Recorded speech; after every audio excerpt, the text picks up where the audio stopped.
Selection कराने की औकात किसी टीचर की नहीं है, किसी इंस्टीट्यूट की नहीं है, वो सिर्फ बच्चे की है। बच्चा ही सेलेक्ट होता है। क्रेडिट खाने के लिए सभी आते हैं। ऐसा भी समय आया जहां पे हम लोग टूटे भी। ओके। हाँ, एक समय तो ऐसा आया हम लोग की लाइफ में, मतलब ऐसा नहीं कि अकेले मेरी लाइफ में था। नीट में कितने बार ड्रॉप लेना चाहिए? एक न्यूज पिक्चर चैनल में न्यूज़ एक पिक्चर। नेगेटिव थॉट्स क्रिएट कर देते हैं। जब कश्मीर गया, मैं उसके बच्चों से मिला, मेरा मतलब दिल मेरा मतलब गदगद कहते हैं ना। सर तरुण सर, आप कभी लड़की के पीछे भागे? कैसे सवाल पूछ रहे हो भाई? आप बताइए अपने जो आप जब आप 10th में होंगे 11th में होंगे, आपकी कोई सच में हम बताएं, हम तो बुद्धू थे। तो वहाँ डंडे लात घूंसे सब मारे जाते थे, तो हर तरह की मार मेरे को पड़ती थी। सर शादी हो चुकी है तो मेरा तो रोज एक ही से क्रश होता है, वाइफ से। अच्छा सर, पता चला था बाल विवाह हुआ था क्या सर? किस एज में शादी हुई थी? उन्होंने लिया। हाँ, कौन से एज में शादी हुई थी? अगर आप टीचर नहीं होते तो क्या होते? टीचर नहीं होते तो मेरे हिसाब से दोस्तों, आज का पॉडकास्ट बहुत खास होने वाला है, क्योंकि एक नहीं, दो नहीं, पूरे 4 मेंटोर्स एक साथ हमारे साथ स्टूडियो में हैं, और वो जिन्होंने लाखों हजारों बच्चों को इंस्पायर किए हैं। और तो चलिए स्वागत करते हैं अपने रॉक स्टार टीचर का। तो स्वागत है सर्वेश सर आपका सुकेश एकेडमी पे। अरे वाह, धन्यवाद। कैसे हैं सर आप? बढ़िया बढ़िया, एकदम मस्त। तरुण सर, आपका स्वागत है Thank you, Sukesh Sukesh academy पे। आपसे तो मैं पहले भी मिल चुका हूँ। बिल्कुल। पॉडकास्ट कर चुके हैं। आज डिफरेंट पॉडकास्ट डिफरेंट करेंगे। क्वेश्चन करेंगे। आज बिल्कुल अलग होने वाला है सर। पता नहीं आप लोग सोचे हैं कि नहीं सोचे हैं। मैं अभी स्टार्ट करूंगा तो लगेगा ये क्या हो रहा है, क्योंकि पहले लोग अपने के बारे में बताते हैं। आज जो करने वाले हैं तरुण सर, एक दूसरे के बारे में जानने वाले। चलो फिर आज मजा आएगा। हाँ, क्योंकि आप लोग कनेक्टेड है एक दूसरे से। तो स्वागत है सर आपका। एमडी सर भी हमारे साथ हैं आज। नहीं, थैंक यू सर। मतलब आपकी वजह से हम सब लोग एक जगह फिर से इकट्ठे हुए और अपनी बात पहुंचा पाएंगे बच्चों तक। कैसा लग रहा है सर अभी? बहुत बढ़िया है। चाय या कॉफी मंगा लिया जैसे? अरे नहीं नहीं। हाँ, वो बोल रही ना कि 3rd फ्लोर 4th फ्लोर पे एक वायरल हुआ था ना नीट के समय। 4th फ्लोर पे 4th फ्लोर पे चाय मंगा ली? चाय अरेंजमेंट तो मंगवा ले सर। मंगवा लेते हैं 4th फ्लोर से। तो सर मैं शुरू करता हूँ सर्वेश सर से। हाँ सर। सर पहले स्टार्टिंग से बताइए, आपकी जर्नी कहाँ से शुरू हुई थी? बचपन में जब थे उस टाइम पर आप क्या सपने देखे थे? देखो, मेरी पैदाइश कानपुर की है। कानपुर एजुकेशनल रिच सिटी है। Okay sir. तो वहाँ पे बच्चों को ये पता होता था कि आईआईटी क्या होता है। तो मेरा भी सपना था कि यार बड़े होके या तो आईआईटी करेंगे या फिर कानपुर में एक और चीज चलती है, सरकारी नौकरी। Okay sir. मतलब एजुकेशनल ही सिटी है वो। तो ये था कि कोई सरकारी नौकरी अच्छी करेंगे, ये मेन था। तो 1 से लेके 8 तक तो ऐसे ही लफाजी में चीजें निकली। मतलब मैं पढ़ने से बहुत दूर रहता था। Okay sir. 11th और मतलब 9 से थोड़ा सा ट्रैक मिला। जब मैं ट्यूशन पढ़ने लगा 9th में, तो वो जो टीचर थे उन्होंने मुझे थोड़ा सा ट्रैक दिया। उन्होंने चीज़ें समझाई, पढ़ाई के बारे में बताया। वहाँ से ही मुझे पता चला कि हाँ यार, आईआईटी भी कर सकते हैं या किसी सरकारी नौकरी के लिए भी प्रिपरेशन कर सकते हैं। हाँ, मेडिकल का मेरे दिमाग में बिल्कुल नहीं था। अच्छा, कि नहीं मेडिकल भी करना है, क्योंकि वहाँ पे हुआ होता था मैथ्स का। ओके। घर में भी डांट पड़ती थी, मैथ्स ज़्यादा पढ़ो, मैथ्स ज़्यादा पढ़ो, बहुत टफ होती है ये वो। तो एक तो होता है ना कि जो जहाँ का माहौल है उसी माहौल में आप सेट होते हो। सेट हो जाते। कानपुर में कानपुर आईआईटी भी थी, बहुत नाम था उसका। तो मैथ का ज़्यादा हुआ था, तो हम भी उधर उसी बाहों में चले गए कि हाँ यार, आईआईटी करेंगे और आईआईटी का देखेंगे। मगर पढ़ाई में बहुत कमजोर था। अच्छा। सपने तो सबके बड़े होते, वैसे मेरे भी बड़े थे। नादान आदमी, पढ़ना नहीं है मगर सपने मेरे थे कि मैं आईआईटीएन बनूंगा। फिर जैसे जैसे 11th में पहुंचा, तो 11th में ट्यूशन में सर ने बताया मुझे कि बेटा ये सब चीज़ें बहुत मेहनत से मिलती हैं, इसमें बहुत पढ़ना पड़ता है। तो धीरे धीरे ट्रैक पे पढ़ाई मेरी आई। 12th तक पहुंचते पहुंचते मतलब इन चीज़ों में मैं काफ़ी सीरियस हो गया। फिर जब मैं 12th के बाद, उस समय क्या होता था, आईआईटी का पेपर सब्जेक्टिव आता था। Okay sir. तो सब लोग पहले 12th करते थे, फिर आराम से जाके आईआईटी की प्रिपरेशन करते थे। ओके। 12th के साथ आईआईटी की प्रिपरेशन रेयर बच्चे करते थे जो बहुत ही टैलेंटेड हो। नहीं तो सब पहले 12th निकालते थे, फिर जाके प्रिपरेशन करते थे। तो मैं भी 12th निकाला, फिर मैंने कहा मैं प्रिपरेशन करता हूँ। तो मैं जब गया तो वहां पर सब्जेक्ट वाइज फीस चलती थी, इंडिविजुअल और बहुत अच्छे अच्छे नामी टीचर थे वो सब। तो वो फीस थी 13,993 रुपए एक सब्जेक्ट की। तो 3 सब्जेक्ट की फीस मिलाना, फिर बाकी चीजें देख के मुझे पता चला कि यार 40-50 हज़ार रुपए लगेंगे। तो मैंने वो बात घर में बताई। तो हर गार्जियन की तरह मेरे भी गार्जियन थे जो अपने बच्चे के लिए सब कुछ करना चाहते थे। तो उन्होंने ना तो नहीं किया, मगर फिर मुझे लगा कि यदि उस पैसे को जुगाड़ा जाएगा, मतलब लिया जाएगा, तो कोई ना कोई चीज़ कंप्रोमाइज़ होगी घर की। तो फिर मैंने छोड़ दिया और फिर मैं बीएससी करने लगा। बीएससी करते समय क्या होता था कि मैं थोड़ा सा ट्यूशन भी पढ़ाता था। क्यों? क्योंकि कभी कभी क्या होता था कि वहाँ पे फीस जा पाती थी, कभी नहीं जा पाती थी। तो जब नहीं जा पाती थी तो फीस 2 पार्ट में जाती थी कि पहले 15 दिन की फीस गई, फिर 15 दिन की गई। क्योंकि हम लोग जिस जगहों से आते थे वो बहुत छोटी, मतलब मिडिल क्लास का भी सबसे लोअर क्लास होता है, जो भी वहाँ से थे, मतलब रूरल एरिया से। हाँ, नहीं एरिया सही था पैसे वाइज, कि हाँ यार आप कभी कभी 350-400 रुपए एक समय में एक साथ नहीं जुगाड़ सकते हो। तो ये हुआ कि आज सर को 200 रुपए दे देना और फिर 15 दिन बाद 150 रुपए दे देना। मगर हाँ, टीचर या तो कहो टीचर होते ही ऐसे थे कि वो मान जाते थे कि ठीक है अच्छा बेटा ऐसा करना, 15 दिन बाद 150 रुपए दे देना, अभी तुम 200 रुपए दे दो। मुझे ध्यान है 350 रुपए मुझे बीएससी की फीस देनी पड़ती थी ट्यूशन की। ट्यूशन की मतलब वो कोचिंग होती थी, उसमें 50-60 बच्चे एक बैच में बैठते थे। फिर वहाँ से मैंने पढ़ाना शुरू किया ट्यूशन के फॉर्म में। सुबह मैं अपनी कोचिंग करता था, कॉलेजों में वैसे भी कम जाना होता था, क्लासें लगती थी मगर इतना नहीं जाना होता था। दोपहर में कॉलेज होते थे और शाम को मैं ट्यूशन पढ़ाता था। मगर हाँ, मैं ट्यूशन हमेशा 11th-12th के ही पढ़ाता था। मतलब मैं एक इस चीज़ को लेके चलता था कि नहीं यार छोटे क्लास को नहीं पढ़ाऊंगा, तो मैं खुद पढ़ता था फिर उनको पढ़ा देता था। और उस समय तो मैं फिजिक्स, केमिस्ट्री और मैथ्स तीनों पढ़ा देता था मैं बच्चों को। ऐसा नहीं कि मुझे आता था, पढ़ के पढ़ा देते थे। पढ़ के मैं पढ़ा देता था, क्योंकि एक बच्चे को कितना आएगा जो बीएससी प्रीवियस में हो, वो 11th के बच्चे को पढ़ा रहा हो तो कितना आता होगा, वैसा ही मेरा हाल था। मगर ये आप घटना एक बताता हूँ, मुझे अच्छा याद आ गया। एक्चुअल में क्या था, जब 10th का मैथ्स का पेपर था तो जिस स्कूल में सेंटर गया था, जैसे आप एक्स स्कूल में पढ़ते हो तो आपको पेपर देने वाई स्कूल में जाना पड़ता है। बिल्कुल। तो मेरा वाई स्कूल में जैसे सेंटर गया, तो उस सेंटर में जो गार्डिंग कर रहे थे वो मेरी गली के पीछे वाली गली में रहते थे। उन्होंने मुझे पेपर करते देख लिया कि यार ये तो दीक्षित जी का लड़का है। अब मैथ्स मुझे आती थी क्योंकि मैथ्स का हुआ था, तो मैं कॉपी पे कॉपी भरता जा रहा था। 7-8 कॉपी भर दी मैंने। वो हिंदी के टीचर थे, उनको मैथ्स का नॉलेज नहीं। वो आके मेरे से पूछे पेपर कैसा किया, कैसा कर रहे हो? मैंने कहा बहुत अच्छा जा रहा है। उनको लगा कि यार ये तो खेलता भी रहता है, ठीक है ये अच्छा कर भी रहा है कि नहीं, मगर दीक्षित जी चलो मिलने वाले हैं तो एक बार थोड़ी हेल्प के लिए पूछते। वो एक मैथ्स के टीचर को लेके आए। उन्होंने कहा देखो यार ये लड़का पेपर में कुछ कर भी रहा है कि नहीं। तो उन्होंने देखा, तो उन्होंने जो भी उनसे कहा हो, अब उन्होंने वो बात पूरे मोहल्ले में फैला दी। अच्छा। कि दीक्षित जी का मैथ्स के लड़के, मैथ्स में उसके पूरे में पूरे नंबर आएंगे। उसने सारा पेपर सही किया है, जिसकी वजह से मोहल्ले में एक हाइप बन गई कि यार ये पढ़ने में बहुत तेज है, इसकी मैथ्स बहुत तेज है। और रियलिटी में ये था मेरी मैथ्स ही तेज थी। और तेज क्या थी, उस समय 2 किताबें चलती थी, एक मनोहर रे और एक आर डी शर्मा। वो दोनों मैंने, मेरे कोचिंग वाले जो ट्यूशन वाले सर थे उन्होंने रटवा दी थी। रटवा देने का मतलब वो डेली आते थे, पढ़ाते थे, क्वेश्चन देते थे, नहीं करो तो फिर मारते थे। आज की तरह नहीं होता था, वहाँ डंडे, लात, घूंसे सब मारे जाते थे। तो हर तरह की मार मेरे को पड़ती थी और मैं दिन में एक बार मार खा ही जाता था। अच्छा। सर से खा जाता था, स्कूल में मान लो सर से बच गया तो स्कूल में खा जाता था, स्कूल से बच गया तो घर में हमसे बड़े भाई भी थे।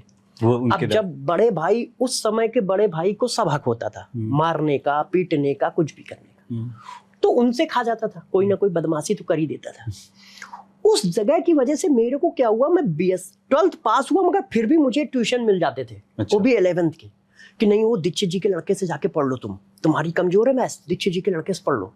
और वो तो होता है ऊपर वाला कुछ ना कुछ तो कर ही देता है, जिसकी वजह से वो हाइप मेरे काम आ गई। अब मैं ट्यूशन भी पढ़ाने लगा तो मुझे पैसे भी मिलने लगे। कब लगा आपको टीचर ही बनना है, आप टीचर में भी नेम फेम कमाना है? ये एक तो देखो 2 चीजें हैं। एक तो मेरा इंटरेस्ट उस जगह से जग गया टीचिंग में, और मैं फुल फेस तब आया जब मैं ट्यूशन पढ़ाता था और इधर से बीएससी कर रहा था।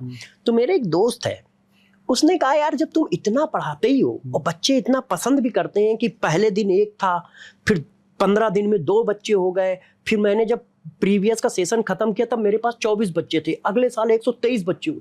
तो उसने कहा यार तुम काकादेव पढ़ा जाके, कानपुर की काकादेव में कोचिंग मंडी है, मतलब वहाँ हर घर में कोचिंग। तो उसने मुझे एक लोगों से मिला दिया और वो पढ़ाते थे आईआईटी की कोचिंग। ओके। तो उन्होंने कहा तुम यहाँ पढ़ाओ। तो मैंने कहा सर मैं तो अभी पढ़ रहा हूँ, IIT कैसे पढ़ाऊँगा। तो उन्होंने मुझे बुक दी, कहा कि 15 दिन तुम इस चैप्टर को पढ़ो, नोट्स बनाओ और आओ। तो उन्होंने, जब मैं 15 दिन बाद गया तो उन्होंने मुझे, जैसे बहुत सारे बच्चे बैच में आते हैं और कोई आज ज्वाइन करता है, कोई कल करता है, तो बैकलॉग बन जाता है। बिल्कुल तो वो कोई बैच नहीं था, बैकलॉग का बैच था 7-8 बच्चों का। उन्होंने कहा ये चैप्टर आप पढ़ा दो। मैं अपना जाता, दोपहर में पढ़ा देता और चला आता। मैंने उनसे पहले दिन पूछा कि अब क्या करूं, तो उन्होंने कहा कल फिर आके पढ़ा देना। मैं दूसरे दिन गया, मैंने कहा अब सर, तो उन्होंने कहा तुम कल फिर आओ, फिर पढ़ा दो आके। सेम टॉपिक की अलग अलग? नहीं, वो चैप्टर खत्म कर रहा था। अच्छा, ठीक है। जब पूरा चैप्टर खत्म हो गया तब उन्होंने कहा कि तुम पढ़ाओगे जेई। तो मैंने कहा सर बच्चों को समझ में आया है। तो उन्होंने कहा हाँ, बच्चे तारीफ कर रहे हैं, तुम एक काम करो, इन बच्चों को पढ़ाते रहो। वो बैकलॉग का बैच था। तो 3 महीने तक मैं पढ़ता था, बैकलॉग का बैच पढ़ाता चला गया। ओके। फिर उन्होंने अपने यहाँ मुझे बैच दे दिया ओके कि तुम अच्छा अब ये भी बैच पढ़ाओ। अब 1-2 साल या वही मेरे हिसाब से शायद 16-17 महीने पढ़ाया होगा। तो फिर वहाँ लोग मुझे जानने लगे, दोस्त यार बनने लगे। तो उनमें से एक दोस्त था, उन्होंने कहा यार जब तुमको जेई पढ़ाना है तो कोटा पढ़ाओ। तब मुझे आइडिया लगा कोटा के बारे में। कोटा का पता चला कि हाँ, कोटा एक जगह है जहाँ पर ऐसा ऐसा चलता है। उससे पहले मुझे कोटा का कोई आइडिया नहीं था। तो मैंने कोटा एक कोचिंग में अप्लाई कर दिया। उन्होंने मुझे बताया कि ये देखो पेपर में कटिंग निकली है, इनके यहाँ अप्लाई कर दो। तो मैंने अप्लाई कर दिया, मेरा वहाँ इंटरव्यू हुआ, डेमो हुआ और मैं सेलेक्ट हो गया। फिर मैं कोटा चला गया। अब वो सारा सेटअप बंद करके गया। जब मैं सारा सेटअप बंद कर रहा था तो घर वाले भी डांट रहे थे मुझे कि तुम इतना सारा सब कुछ बंद करके जा रहे हो। देखो, जिसने 100 रुपए ना देखे हों, जिसको मतलब 1 महीने की फीस 2 बार में देनी पड़ रही हो, और उस समय यदि वो सारे बच्चों का सेटअप बंद करता है, जिससे वो उस समय 20-25 फैमिली हज़ार स्टेबल हो रुपए, गई हाँ, थी। फैमिली स्टेबल हो रही थी, वो रिस्क मैं उठा रहा हूँ। मगर वो रिस्क परिवार का भी था कि यार यदि मान लो कोटा में सक्सेस नहीं हुआ तो ये चलती हुई चीजें बंद करके जा रहा है। मेरे के ऊपर भी प्रेशर था। मैं गया, फिर मैंने वहाँ परफॉर्म किया। फिर सबने कहा कि जब तुम जेई पढ़ा रहे हो तो उस समय का जो इंडिया का टॉप इंस्टीट्यूट था उसमें पढ़ाओ। तो फिर मैं कोटा में उस कोचिंग से उस कोचिंग में शिफ्ट हो गया। उसमें मतलब इंडिया की पहली रैंक IIT जेई की लगभग उसी जगह से आती थी। फिर मैंने वहाँ पढ़ा और फिर उसके बाद मैं वापस दिल्ली आ गया। फिर दिल्ली में जेई के साथ साथ नीट भी पढ़ाने लगा। तो 2008 के आसपास, 8 या 9 के आसपास से मैं नीट और जेई दोनों पढ़ाने लगा। Okay sir. तब से ये सफर चलता आ रहा है। फिर कोविड आ गया। अब कोविड में जब मुझे ऑनलाइन के लिए अप्रोच किया गया, उनके यहाँ कुछ टीचरों का गड़बड़ था, तो ये हुआ कि सर आप पढ़ा दो। तो पहले तो मैंने मन नहीं बनाया। फिर मैंने कहा नहीं यार, आज तक चीज़ों में मतलब मेरा एक है माइंडसेट है मेरा कि मैं एक रिस्क जरूर उठाता हूँ कि नहीं यार इस चीज़ को कर सकते हैं। तो मैंने सोचा चलो ऑनलाइन भी ट्राई करते हैं, बच्चे भी ज़्यादा होंगे और बच्चों को अच्छा लगता है तो देखते हैं। तो एक रिस्क फैक्टर कहो, क्योंकि ऑफलाइन वाला टीचर ऑनलाइन कैसे पढ़ाएगा, बहुत सारा बातें आती हैं। फिर मैंने ऑनलाइन जब मैं गया तो मैंने जो रिसर्च की थी, उस रिसर्च के हिसाब से मुझे ये समझ में आया है कि मुझे ऐसे पढ़ाना है कि हर बच्चे को कोई डाउट ना आए, क्योंकि डाउट पूछने के लिए सामने बच्चा नहीं। कैसे पॉसिबल कैसे होगा सर? तो मैं लेक्चर जैसे, अब भाई मुझे उस समय मतलब हो गया था 17 साल 18 साल का एक्सपीरियंस, फिर तो मुझे सब कुछ याद था। मगर फिर भी मैं लेक्चर 1.5 घंटे कम से कम प्रिपेयर करता था लेक्चर जाने से पहले। और प्रिपरेशन में क्या होता था, कौन सा पॉइंट कब बोलूंगा और इस पॉइंट को कैसे एक्सप्लेन करूंगा, क्यों क्या डाउट आ सकती है इस पे। हाँ, तो कुछ डाउट तो मैं पहले अपने आप बनाता था कि यदि मैं इस चीज को ऐसे बोलूंगा तो क्या बच्चा समझ पाएगा, अच्छा नहीं समझ पाएगा तो इसको इजी वे में कैसे बोला जाए, या कोई नया तरीका। इसीलिए वो नए तरीके मेरे थोड़े से बच्चों को अच्छे भी लगे, CSD के नाम से फेमस भी है। ओके, वो इसी क्या वजह है से। CSD सर बताइए। CSD मतलब कुछ कॉन्सेप्ट है कि किसी भी चैप्टर को किस तरह से आप आसानी से डील कर सकते हो, तो उनको एज ए नाम दे दिया बच्चों ने CSD, concept by Sarvesh Dikshit. तो वो धीरे से बच्चों को वहां क्लिक किया कि नहीं यार इस तरीके से पढ़ने से ये चीज होती है, चीजें समझ में आती। तो जो क्लास ऑफलाइन में मैं ऐसे ही चला जाता था, उस क्लास के लिए ऑनलाइन में 1-1 घंटे नोट्स बनाना, फिर उसके बारे में सोचना, फिर कौन सी लाइन किस तरह से बोलनी है, उसके बाद कौन सा स्टेप बोलना है। क्यों? क्योंकि सामने कोई डाउट पूछने वाला नहीं है। तो वो एक क्लास 3 क्लास के बराबर होती थी। मगर हाँ, बच्चों को पसंद आया तो चलते चले गए, आज यहाँ पे। इन जर्नी में 2-4 बार ऐसा भी समय आया जहाँ पे हम लोग टूटे भी। ओके। हाँ, एक समय तो ऐसा आया हम लोग की लाइफ में, मतलब ऐसा नहीं कि अकेले मेरी लाइफ में था, वो तरुण सर की लाइफ में भी था, एमडी सर की लाइफ में भी था, और भी लोगों की लाइफ में था, मेरी भी लाइफ में, जहाँ पे हम लोग मतलब इमोशनल टूट गए थे। मगर फैमिली का सपोर्ट इतना था, या हम लोग का एक दूसरे के साथ इतना जुड़ाव था, जिसकी वजह से हम उससे उभर कर आगे आए और फिर आगे की जर्नी चालू की। और आज जर्नी यहाँ तक पहुँच गई है कि आपके साथ बैठ के बच्चों को कुछ अपनी लाइफ के बारे में या कुछ सब्जेक्ट के बारे में बता पा रहे हैं। ओवरऑल जर्नी से जो मैंने सीखा अभी सर आपसे, कोई एक अभी एवरेज स्टूडेंट हो या किसी का टीचर बनने का ड्रीम हो, वो आज तक एवरेज होगा, हो सकता है 10th में हो, 11th में हो, लेकिन आज से भी वो मेहनत करना शुरू कर देगा तो एक अच्छे टीचर बन सकता है, वो अपने लाइफ में सक्सेस हो यदि सकता है। एवरेज है तो इसका मतलब वो मेरे से 10 गुना ज्यादा बेटर है। Okay sir. मैं 1 से लेके 8 तक एवरेज नहीं था, बैक बेंचर भी नहीं था, उसमें जो सबसे लास्ट वाला होता है बंदा, वो था मैं। तो इसी वजह से मैं हर बच्चे से एक ही बात कहता हूं कि यदि मैं कर सकता हूं तो मेरा बिलीव है कि दुनिया का हर बच्चा मेरे से ज्यादा तेज होगा, और हर बच्चा कर सकता है। तो इसलिए मैं हर बच्चे को यही बोलता हूं कि यार तुम कर सकते हो। मुझे मतलब अंदर से आता ही नहीं है कि ये बच्चा नहीं कर पाएगा, कर सकता, बस तू मेहनत। हाँ, क्योंकि मैंने अपने को देखा है ना कि यार मैं किस लेवल पे था। पढ़ाई का जो सबसे नीचे का छोर होगा, उस लेवल पे था शुरुआत के दिनों में। ओके। तो यदि हमारे जैसे लोग कर सकते हैं तो ये आजकल के बच्चे तो हम लोगों से 100 गुना ज्यादा टैलेंटेड है, और टेक्नोलॉजी भी बहुत है, तो ये तो सब कुछ कर सकते हैं। तरुण सर, अब मैं आपसे नेक्स्ट क्वेश्चन पूछना चाहूंगा। लाइफ स्टोरी तो नहीं पूछूंगा क्योंकि मैं कवर कर चुके हैं, लेकिन मेरा क्वेश्चन है सर, मैं पहले भी सोचा था पूछूंगा, अगर आप टीचर नहीं होते तो क्या होते? टीचर नहीं होते तो मेरे हिसाब से मैं गवर्नमेंट एग्ज़ाम की प्रिपरेशन कर रहा था, तो उसमें कुछ करते, और वो भी ऐसा कुछ होता कि थोड़ा सा वैसा, मतलब जो लोगों के हित में हो, कुछ ऐसा करते। और या मैं एग्रीकल्चर से जुड़ा हुआ कुछ कर रहा होता। अच्छा। क्योंकि मुझे उसमें भी काफ़ी इंटरेस्ट है। मैंने बताया अभी बच्चों को क्लास में, हाइड्रोपोनिक्स वगैरह मैंने घर पे प्रॉपरली सेटअप बना के किया है, तो मुझे इस चीज़ का भी बड़ा लगाव है, मतलब कि चीज़ें ग्रो करना, प्लांट्स लगाना और ये वाली चीज़ें, तो ये है मेरे। अच्छा, इसलिए बायो पढ़ाना शुरू किया उसमें? नहीं, बायो तो असल में क्या था, जो समझ आता है ज़्यादा आप वही पढ़ाते हो।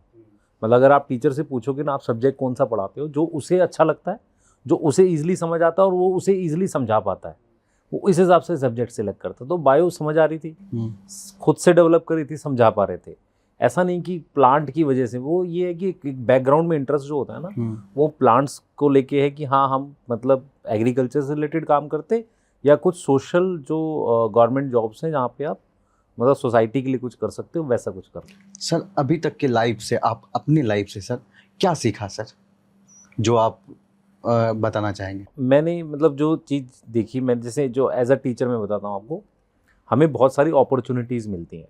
बहुत सारे लोग आके डिफरेंट चीज़ें बोलते हैं, सर ये करते हैं। जैसे आप समझो कोविड जब लग गया था, तो कोविड में भी क्या हुआ था, बहुत सारे टीचर्स के पास काम जॉब थी नहीं, लगभग हमारे पास भी मान लो वही सिचुएशन थी।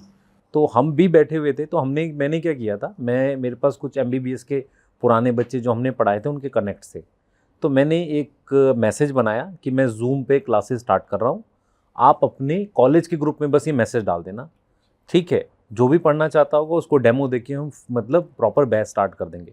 तो मैंने 45 बच्चे एनरोल कर लिए थे उस वक्त भी, मतलब 11,000 की फीस पे 11th के 45 बच्चे एनरोल कर लिए थे।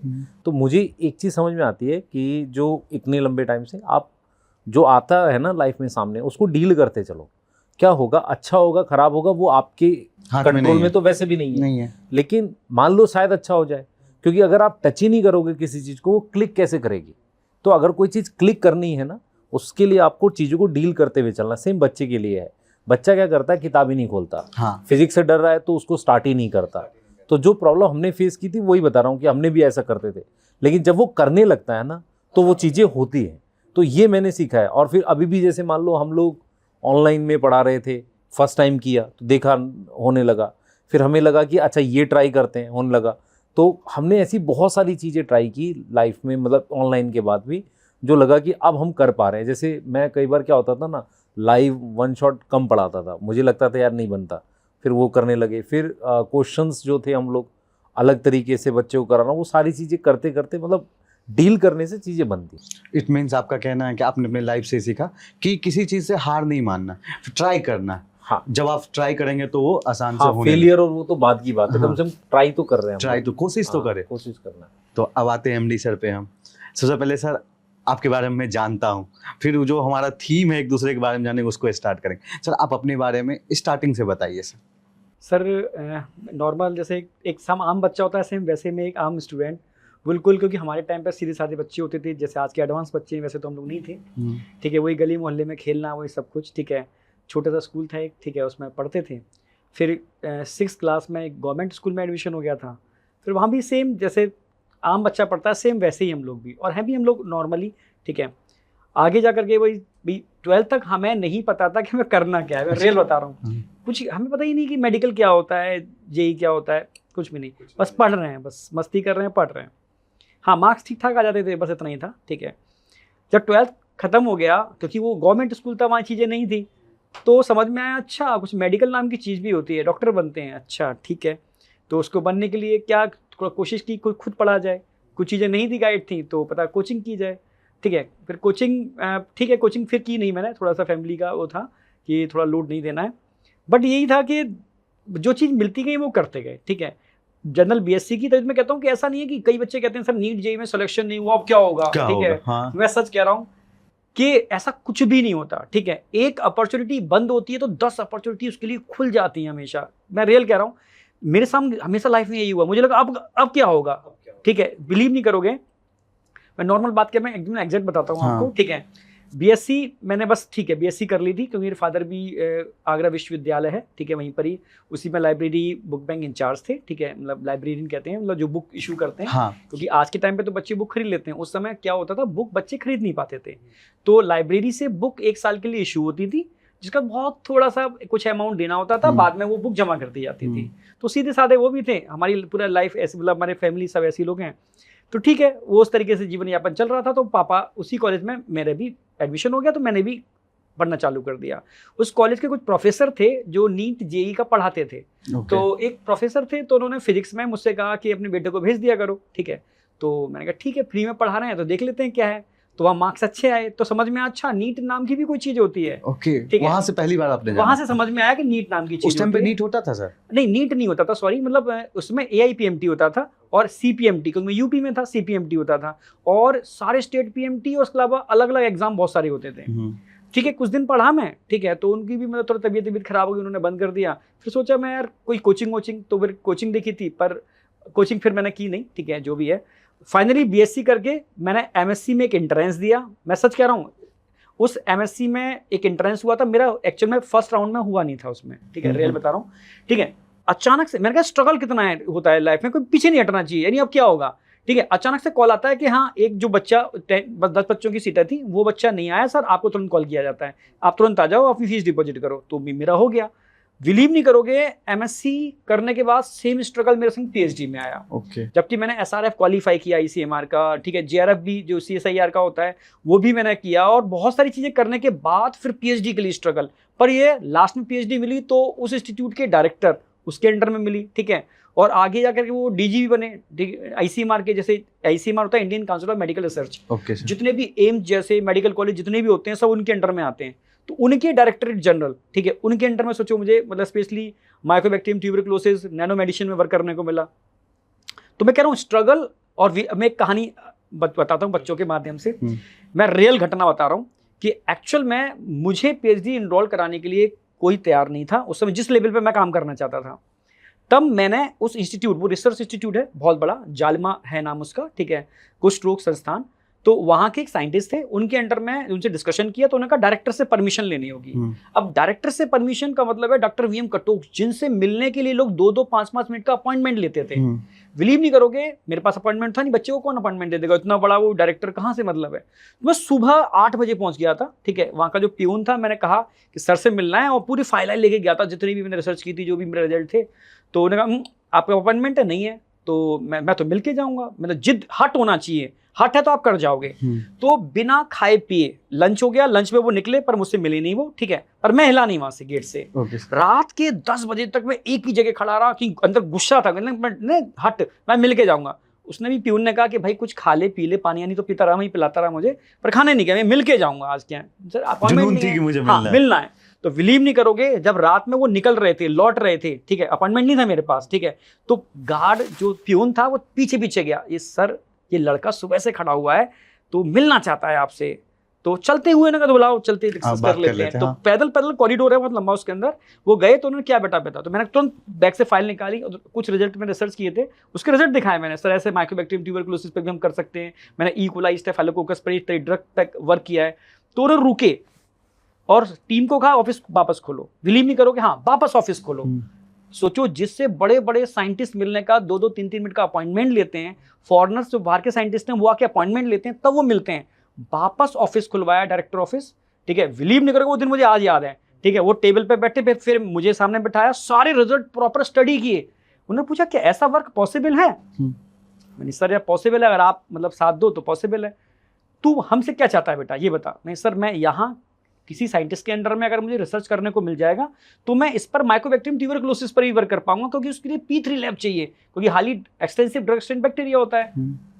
तो उन्हें किसके अंडर में करना चाहते हो? तो मैंने नाम लिया एक्स साइंटिस्ट का, मना कर दिया उन्होंने, नहीं तुझे तो मैं अपने अंडर में लूंगा। बिलीव नहीं करोगे, मुझे लगा कि मेरे, समझ रहे हो ना मेरी बात, जमीन खिसक गई, ठीक है, हाँ, मैं तो इनके सोच नहीं रहा था। जिसके अंडर में अब तक 6-7 लोगों ने PhD की होगी पूरी लाइफ के अंदर, वो कह रहा है सिर्फ मैं, तू मेरी अंडर में कर सकता है, ठीक है। और बिलीव नहीं करोगे, उन्होंने सारे रिजल्ट देखे, मुझे गले से लगाया, ठीक है, हाथ मिलाया, अब तू कर, ठीक है, पूरी तो फ्रीडम है तुझे। अभी तक जैसे मुझे पता है 21 पेपर आपका रिसर्च पब्लिश हुआ। हाँ, 21, तो ये कौन सा पेपर था? जब ये बहुत सारे पेपर थे, नहीं मतलब ये एक्चुअल में रिसर्च पेपर होते हैं। जैसे आप कोई भी रिसर्च करते हो, ठीक है, नई नई चीजें डिस्कवर करते हो, ठीक है, तो फिर आप उस पर आर्टिकल लिखते हो, तो बड़े बड़े जर्नल्स होते हैं उनमें वो छपते हैं, अगर वो क्वालिटी वाला है तो। ओके। तो इस तरीके से वो धीरे धीरे पूरी लाइफ में मतलब वो चीज मेरी अचीव की मैंने। और कुछ बुक्स भी होती हैं रिसर्च की, उनमें भी चैप्टर्स जाते हैं आपके, तो उस तरीके से रिसर्च चैप्टर भी उसके अंदर गए मेरे, ठीक है। तो वहां से मेरी जर्नी, मैं इसलिए बच्चों से कहना चाहता हूं कि कोई भी काम छोटा नहीं होता, कोई भी बड़ा नहीं होता, ठीक है। यहाँ से मेरी जर्नी स्टार्ट हुई थी एक्चुअल में, मतलब। और मैंने इंडिया के जितने भी इंस्टीट्यूट्स हैं रिसर्च के, क्योंकि ICMR के भाई वो खुद डॉक्टर VM कटू साथ में, तो उनकी वजह से मेरे सभी जगह मुझे वर्क करने का मौका मिला, कनेक्शन अच्छा बन गया, बिल्कुल कंडीशन अच्छा बन गया। पर अंदर क्या था ना, एक कीड़ा होता है पढ़ाने का, वो मेरे संग पैरेलल चल रहा था, ठीक है, वो चल रहा था। ये पढ़ाने का कीड़ा कब से था? स्टार्टिंग से सर? ये एक्चुअल में मेरी मैरिज हो गई थी ड्यूरिंग PhD, ठीक है। और जब शादी होती है तो नो डाउट कुछ खर्चे भी बढ़ते हैं, 100%, ठीक है। तो और रिसर्च ऐसा फील्ड होता है ना जिसके अंदर आपको डिवोशन से खर्च ही करना होता है, क्योंकि मेरा काम भी नैनो मेडिसिन पर था, जिसमें एक सैंपल की एनालिसिस के लिए 4 से 5 हज़ार रुपए मेरे एक सैंपल की।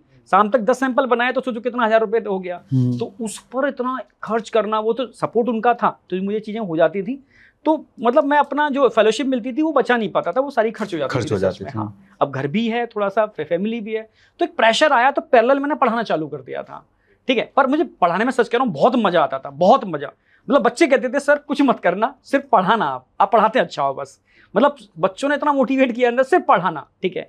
तो नो डाउट जर्नी चलती गई, पर मुझे ये नहीं पता था कि मैं टीचिंग में जाऊँगा। मैं सच कह रहा हूँ, ऐसा भी नहीं है, कुछ लोग कहते हैं कि टीचिंग में तब आते हैं जब कहीं ऑप्शन नहीं होता, पर एक्चुअली बहुत सारे ऑप्शन थे, बट टीचिंग में मैं तब आया क्योंकि अंदर सच में एक जुनून होता है, मतलब एक ऐसा काम जिसको करने में आपको थकान नहीं होती, ठीक है। मैं क्योंकि उस समय दिल्ली का एक बहुत बड़ा ब्रांड था, ठीक है, उसके अंदर था, सुबह से शाम तक मेरी क्लासें होती थी बिना थकावट की, ठीक है। पूरा चौक से सफेद चौक से पढ़ाते थे हम लोग, मतलब मजा आता था मुझे, मैं क्या बताऊं। मतलब इसलिए मैं कह रहा हूँ, सोचो जब मैं जॉब ढूंढ रहा था, यानी PhD की मेरी सबमिट हो गई, ठीक है, उसके बाद जॉब के लिए मैंने अप्लाई किया, तो सब जगह थोड़ा आप जानते हो पैसा भी चलता है लोगों का, ठीक है, तो वो चीजें देने वाली स्थिति नहीं थी हमारी, ठीक है। तो उसके बाद जब मैं उसी मतलब दिल्ली का एक बहुत बड़ा ब्रांड जिसके अंदर इंटरव्यू देने गया, मैं मुझे पता नहीं था हो पाएगा, मैं सोचा तो बड़े बड़े लोग होते हैं इसके अंदर, तो एक सिंगल अटेम्प्ट में उसके अंदर हो गया, अच्छा पैकेज, ठीक है। फिर बिलीव नहीं करोगे, उसके बाद अपॉर्चुनिटी बहुत आई मुझे, पर मैंने मुड़ के नहीं देखा। मैं बस बच्चों के बीच में जो मुझे मजा आता है ना, वो दुनिया में किसी के बीच में नहीं आता, सच कह रहा हूँ। बच्चों के संग, बच्चों को संग नए नए कंसेप्ट देने, नए नए कंटेंट देना, और एक्चुअल में स्ट्रगल, आप समझना, जब भी मैं बच्चों से कहूंगा आपको अनफेवरेबल कंडीशंस मिले। मैं जिस इंस्टीट्यूट में था, उनके डायरेक्टर ने थोड़ा सा, मैं नया गया था, तो कुछ मतलब चैलेंजिंग टास्क रखे।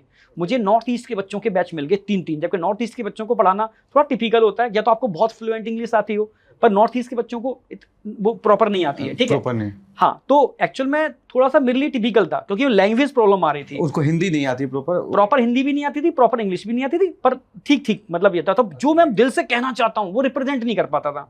तब फिर मैंने अपनी रिसर्च को यूज किया। बिलीव नहीं करोगे, मैंने कंटेंट को इस तरीके से तोड़ा, ठीक है, डायग्राम और फ्लो डायग्राम, एक नई मतलब कि लैंग्वेज बनाई मैंने, बिल्कुल पढ़ाने का नया तरीका। और वो इतना हिट हुआ कि उस इंस्टीट्यूट के अंदर टॉप रैंक दी मैंने। और फिर मैंने सच करूं मुड़ के नहीं देखा, फिर मैं सिक्कर में पढ़ाया, ठीक है। सिक्कर के अंदर एक बहुत बड़ा इंस्टीट्यूट था, ठीक है, वहां मैंने खूब अच्छी रैंक दी। दिल्ली एम्स के अंदर बच्चे पहुंचे, कॉन्फिडेंस और बढ़ा। फिर मैं कोटा में पढ़ाया, तो धीरे धीरे जर्नी चलती गई। पर कोटा में जब मैं था तब उसके बाद लॉकडाउन आया था, तो लॉकडाउन में फिर चैलेंज मिले आपको बहुत सारे, ऑनलाइन पढ़ाने के। नहीं, ऑनलाइन पढ़ाने का चैलेंज नहीं। देखो लॉकडाउन के अंदर क्या था, 2 तरीके के लोग थे। अनफेवरेबल कंडीशन आ चुकी है, वेट करो फेवरेबल कंडीशन का। हाँ। एक तरीका तो ये होता है। तो जब फेवरेबल कंडीशन आएंगी तब मैं एक्टिवेट होंगे। तभी मैं कहता हूं देखो, समय सबके लाइफ में अच्छा जरूर आता है। अगर आज डाउन है तो कल अप जरूर आएगा। पर कुछ लोग होते हैं जब डाउन होता है तो इनएक्टिव हो जाते हैं। कुछ लोग होते हैं कि वेट नहीं करते, ठीक है यार, करे रहो, काम करते रहो। जब समय अच्छा आएगा तो नेचर उसी को मौका देगी जिसने वाकई में बहुत मेहनत की है, तो नेचर उसको मौका देगी। तभी मैं कहता हूं बच्चों से भी, आप डेडिकेट होकर के मेहनत करते रहो, ठीक है। जिस दिन आपका समय आएगा उस दिन यही मेहनत विद ब्याज आपको रिजल्ट की फॉर्म में मिलेगी। यस, तो उस समय ऑनलाइन एक बहुत बड़ा टास्क था हम जैसे टीचरों के लिए। क्योंकि ऑफलाइन पढ़ाने वाले टीचर चौक से और बोर्ड पर पढ़ाने वाले, ठीक है, इलेक्ट्रॉनिक डिवाइस का मुझे आज भी दिक्कत आती है, ठीक है। सोचो कोई नॉलेज नहीं, अब मोबाइल पे लगा करके पढ़ा रहे हैं, कोई ऑप्शन नहीं था, फ्री में ऐसे बच्चों को पढ़ा रहे हैं, ठीक है। नो डाउट उस समय मेरा कश्मीर एक प्रोजेक्ट मिला मुझे। मैं कश्मीर के लिए थोड़ा सा मेरे दिमाग में समझूं कैसे, मतलब लोगों ने एक न्यूज पिक्चर चैनल में एक नेगेटिव थॉट्स क्रिएट कर देते हैं। जब कश्मीर गया, मैं उसके बच्चों से मिला, मेरा मतलब दिल मेरा मतलब गदगद कहते हैं ना, खुश हो गया देख के। मतलब सीधे साधे इतने अच्छे बच्चे, मैं क्या बताऊं। मतलब मुझे लगा यार वास्तव में इनको अच्छी एजुकेशन की जरूरत है। तब मैं 1 हफ्ते कश्मीर में पढ़ाता था और 1 हफ्ते में यहाँ दिल्ली में, फिर 1 हफ्ते कश्मीर, फिर 1 हफ्ते दिल्ली। तो इस तरीके से मेरी जर्नी लॉकडाउन में स्टार्ट हुई। कई बार कोविड हुआ मुझे, पर इतना हमने इतनी दौड़ भाग की कि कोविड कहाँ चला गया पता ही नहीं चला। तभी जाकर के मैंने फिर ऑनलाइन प्लेटफॉर्म में एंट्री की। और फिर ऑनलाइन प्लेटफॉर्म के अंदर पूरी दम, जब सेकंड लॉकडाउन आया था ना, सेकंड वेव आई थी, उस समय सब ऑफलाइन बंद कर दिया था गवर्नमेंट ने। फिर पूरी डेडिकेट होकर के, तभी कहता हूं हम रुके नहीं। और मैं बच्चों से यही कहता हूं, कभी रुको मत। अनफेवरेबल कंडीशन जब भी आती हैं तो समझ लो कुछ ना कुछ आगे फेवरेबल कंडीशन आने वाली है। बिल्कुल। तो यहाँ से फिर आज आपके सामने हूँ मैं। ओके सर, अब फिर मैं सर्वेश सर से क्वेश्चन लेता, लाइफ का कोई रिग्रेट सर? रिग्रेट तो देखो ऐसा कुछ नहीं है, मगर कुछ पर्सनल रिग्रेट कह सकते हो। या फिर जैसे होता क्या है कि मुझे एक चीज समझ में आती है कि यदि आप मेहनत करते हो तो आपको रास्ते मिल जाते हैं। बिल्कुल सर। तो उससे तो मैं बहुत खुश हूं कि जो भी लाइफ में मैंने अचीव किया वो सब एक्सेस है। मुझे हमेशा ज्यादा ही समझ में आता है कि मैं जितना मेहनत करता हूँ शायद उससे मुझे ज्यादा मिलता है, ये मुझे फील होता है। एक जगह बस रिग्रेट है कि जब आपको ज्यादा मिलता है तो आप चाहते हो कि आपकी खुशियां आपके घर वालों के साथ शेयर हो। तो जो आपकी प्रेजेंस में उनसे तो आप शेयर कर पाते हो, मगर जो चले गए उनसे आप शेयर नहीं कर पाते। बिल्कुल सर। तो जिन्होंने कष्ट सहे, जैसे मेरी माता जी हैं, वो मैं जब बीएससी कर रहा था तभी उनका सर्वनाश हो गया था। तो बस मुझे थोड़ा सा रिग्रेट यही रहता है कि मेरी सक्सेस को मैंने तो एंजॉय किया, मेरी बाकी फैमिली ने भी एंजॉय किया, मगर शायद उनको मैं एंजॉय नहीं दे पाया। तो मुझे जो थोड़ा सा रिग्रेट होता है बस वही होता है। उसके अलावा तो मैं जो भी कुछ मानता हूँ, ये मानता हूँ मुझे सक्सेस जो भी कुछ मिलता है हमेशा ज़रूरत से ज़्यादा मिलता है, या जितनी मैं मेहनत करता हूँ उससे ज़्यादा मिलता है। क्यों मिलता है मुझे नहीं पता, मगर मुझे ऐसा फील आता है हमेशा इस बात का। हाँ। बचपन की कोई घटना जो याद हो और बहुत ज़्यादा मतलब मेमोरेबल हो, यादगार हो? बचपन की, जैसे यदि ये सोचो कि ऐसा मोमेंट जो आपकी लाइफ को बदल दे, तो वो मेरे 9th वाले टीचर थे। मैंने आपको बताया था मैं पढ़ता था ही नहीं, बस मार मूर के उतना पढ़ लेता था जैसे मैं पास हो पाऊं। वो टीचर भी थे, शायद दोस्त भी जैसे थे, मगर वो जो भी थे, जैसे उस समय तो भैया कहा जाता था। हाँ भैया। वो पढ़ाते भी थे मुझे सारी चीजें और थोड़ी बातें समझाते भी थे। तो शायद उनकी गाइडेंस में मुझे ये बात तो समझ में आ गई कि पढ़ा जाता है, और शायद उनकी गाइडेंस में मुझे ये भी समझ में आया कि किसी भी काम को हाई इफिशियंसी से करो। काम मत करो, जो भी करो बहुत हाई इफिशियंसी से करो। उसके लिए आप उसकी रिसर्च करो, नॉलेज बटोरो और फिर उस काम को करो। तो मुझे लगता है वो एक मोमेंट ऐसा है जो हमें बहुत हेल्प की। घर वाले तो देखो सबके हेल्प करते ही करते हैं, No doubt, वो sir. तो चाहते ही हैं कि उनका बच्चा आगे बढ़े, तो वो सब तो मुझे था ही, मगर एक गाइडेंस के लिए कोई ना कोई क्लिकिंग पॉइंट चाहिए होता है, बिल्कुल। तो वो क्लिकिंग पॉइंट था। और वो भी मेरी माताजी की वजह से था, क्योंकि उन्होंने ही कहा था कि नहीं तुम इनसे ट्यूशन पढ़ो, ठीक है, और किसी से मत पढ़ो। जैसे मैं कह रहा था कि मैं बाहर जाके पढ़ूंगा, घर में ट्यूशन पढ़ाने कोई आ रहा है, मैं उनसे नहीं पढ़ूंगा, नहीं पढ़ूंगा। भैया ऐसे नहीं पढ़ूंगा, वो भी पढ़ रहे थे, मगर वो उन्होंने कहा नहीं, इनका लड़का है, अच्छा पढ़ाता है और अच्छा लड़का है, इसी से तुम पढ़ोगे। तो शायद वो डिसीजन जो था वो लाइफ को चेंज करने वाला डिसीजन था, जिसकी वजह से शायद मैं यहाँ बैठा हूँ। Okay sir. तो सर आपके लिए कौन सा स्टूडेंट फेवरेट है, एक एवरेज स्टूडेंट या एक टॉपर स्टूडेंट? देखो मैं आपको बताऊं तो मान लो जो बच्चा जैसे सिलेक्ट हो जाता है, तो अगर वो मैसेज भेजता है ना कि सर मेरे को ये कॉलेज अलॉट हो गया, तो उससे भी हम वैसे ही बात करते हैं। मैं उससे ये नहीं बोलता कि अब आप सिलेक्ट हो गए बड़े डॉक्टर बनोगे, मैं उससे बोलता हूँ लाइफ में अच्छा करो। मतलब मेरे को ऐसा लगता है कि सिलेक्शन एक स्टेप है, उसके बाद वो अच्छा करेगा। और कोई मान लो वीक बच्चा भी है, वो अगर बोलता है कि सर ऐसे है, तो उसको भी वही चीज़ बोलता है। क्योंकि क्या होता है, टीचर के लिए बच्चा जो है ना, वो एक वो है कि हाँ एवरेज है या अच्छा है, वो उसको ज़्यादा सोचता नहीं है, मतलब किसी को ज़्यादा प्रेफरेंस दे, क्योंकि उसका काम है ना सबको बराबर देना। जैसे आप ऐसे समझो, जो पेरेंट्स हैं, पेरेंट्स के लिए इंटेलिजेंट बच्चा और वीक बच्चा दोनों एक जैसा ही होता है, एक जैसे वो दोनों को बराबर ही गाइडेंस देंगे। वो किसी को मतलब प्रेफरेंस नहीं दे पाते, वो चाह के भी नहीं कर सकते। अगर वो सोचें कि ऐसा करें, वो कर ही नहीं पाएंगे। सेम टीचर के लिए होता है, वो दोनों को मतलब वैसे ही करते हैं। हाँ, कई पॉइंट पर अगर वीक बच्चा को उसको ज़्यादा डांट देंगे ताकि वो सही डायरेक्शन में आ जाए। ओके, मतलब ध्यान ज़्यादा रखते हैं। हाँ, मतलब करना पड़ेगा उसको थोड़ा सा बूस्टअप करना पड़ेगा, डांटना पड़ेगा, उसको समझाना पड़ेगा। और जो अच्छा कर रहा है उसको हाँ ठीक है, मतलब उसकी बात सुन ली, हाँ ठीक है। क्योंकि मेरा ये मानना है, मतलब हो सकता है अलग थॉट हो, वीक वाले को ज़्यादा वो चाहिए, मतलब अटेंशन ज़्यादा चाहिए। जबकि उल्टा है कोचिंग सिस्टम में, अगर आप देखोगे ना, वो लोग बैच बांट देते हैं, बैच बांट के वो लोग वीक वाले को कम अटेंशन देते हैं और जो अच्छा उसको ज़्यादा देते हैं, ज़्यादा अटेंशन देते हैं। तो हमारा थोड़ा सा ये है कि ऑनलाइन में एक चीज़ और हुई ना, हमें पता ही नहीं कौन वीक है कौन स्ट्रॉन्ग है, हम सबको एक जैसा पढ़ाते हैं। जो सिलेक्ट हो जाता है, अब तो सिलेक्ट होकर वो चला गया ना, सिस्टम से बाहर हो गया, तो वैसे भी हम उससे फिर उतनी बात करते हैं। तो हमारा मानना है वीक और स्ट्रॉन्ग लगभग एक जैसा हमारा। ओके सर, दोनों एक जैसा ही रहता है। अब बशर्ते ये होना चाहिए कोचिंग इंडस्ट्री को भी, जो वीक स्टूडेंट है उसको स्पेशलाइजेशन करना चाहिए, उसको ज़्यादा समय देना। हाँ, मतलब मैं ये मानता हूँ, लोग पूछते हैं कि बैच ऐसे बनाना गलत है या सही है। मेरे हिसाब से सही है, लेकिन सही तब है जब आप वीक वाले पे ज़्यादा ध्यान दो। जैसे बैच बांटना गलत नहीं है, लेकिन सर एक और बोला भी जाता है, एवरेज बच्चे जो होते हैं वो बैंकर होते हैं। नहीं, ये तो मतलब क्या है ना, गलत हुआ है। देखिए, बैंकर आप फीस तो सबसे ही ले रहे हो। हाँ। जो अच्छा बच्चा होगा, अगर वो फीस मान लो नहीं दे पाता, आप चाहते हो कि वो सिलेक्ट हो जाए, हर किसी को चाहिए कि बच्चा सिलेक्ट हो जाए, लेकिन आप ये नहीं बोल सकते कि यार ये एवरेज बच्चा सिर्फ फीस देने के लिए आया। भाई पढ़ाना आपको सबको ही है, सबको उतना ही एफर्ट देना भी है। ऐसा तो कर ही नहीं सकते ना कि उसको ना पढ़ाएं, उसको मतलब सपोर्ट ना करें। तो ये तो वो है कि मतलब बोलने के लिए बोल दो कि हाँ एवरेज बच्चा बैंकर होता है, रैंकर को अलग होना चाहिए। फिर ऐसे तो कभी कोई बच्चा पढ़ना ही नहीं चाहेगा ना। मान लो जो अच्छा है वो तो अच्छा ही है, वो तो कहीं से भी पढ़ लेगा, तो फिर वीक आएगा क्यों हमारे पास, और क्यों जाएगा कोचिंग फिर उसको, अगर ये पता है मैं सिलेक्ट ही नहीं होऊंगा। तो ये तो गलत कंसेप्शन बच्चों के दिमाग में, मतलब ऐसा मिसकंसेप्शन बनाते हैं, बोलते हैं लोग। मैं बच्चों का नहीं बात कर रहा, एक मैं ओवरऑल कोचिंग इंडस्ट्री को देख के आपने क्या फील किया? मैं आपको एक चीज बताता हूँ, कोचिंग इंडस्ट्री के दो पार्ट हैं, एक जो उसको चला रहे हैं और एक जो टीचर है। हाँ। अगर आप एक टीचर से पूछोगे, जब वो क्लास में चला जाता है ना, उसको नहीं फर्क पड़ता कि लोग क्या सोचते हैं, वो प्रॉपर से पढ़ाता है। वो बैंकर रैंकर कुछ नहीं समझता, वो एक कॉन्सेप्ट होता है जो बढ़िया डिलीवर करके आएगा, और वो चाहेगा कि मेरे बच्चे को समझ आ जाए। क्योंकि जब वो कॉन्सेप्ट समझ में आता है ना, तो बच्चे की आंख में उसको एक चमक दिखती है, वो उस चमक के लिए पढ़ाता है। उसको बैंकर रैंकर समझ, ये बातें किनको समझ में आती है? जो कोचिंग इंडस्ट्री के बड़े बड़े मालिक हैं, उनको समझ में आती है बातें, वो उस चीज़ को फोर्स करते हैं। पहले क्या होता था, टीचर में ज़्यादा इंडिपेंडेंस थी, हाँ, उनको अपने हिसाब से पढ़ाने दिया जाता था। जैसे जैसे ये थोड़ा सा एडटेक बढ़ा है ना, उसने टीचरों को कंट्रोल करना स्टार्ट कर दिया है, जिससे क्या हुआ है कि टीचर जो है ना, ऐसा लगता है कि वो अपने इथिक्स बोल के जो वो बोल रहे हैं वही कर रहा है, वही कर रहा है। मतलब जो मैं आपको एकदम खुल के बोल रहा हूँ ये चीज़, अब ये ऐसा होने लगा है।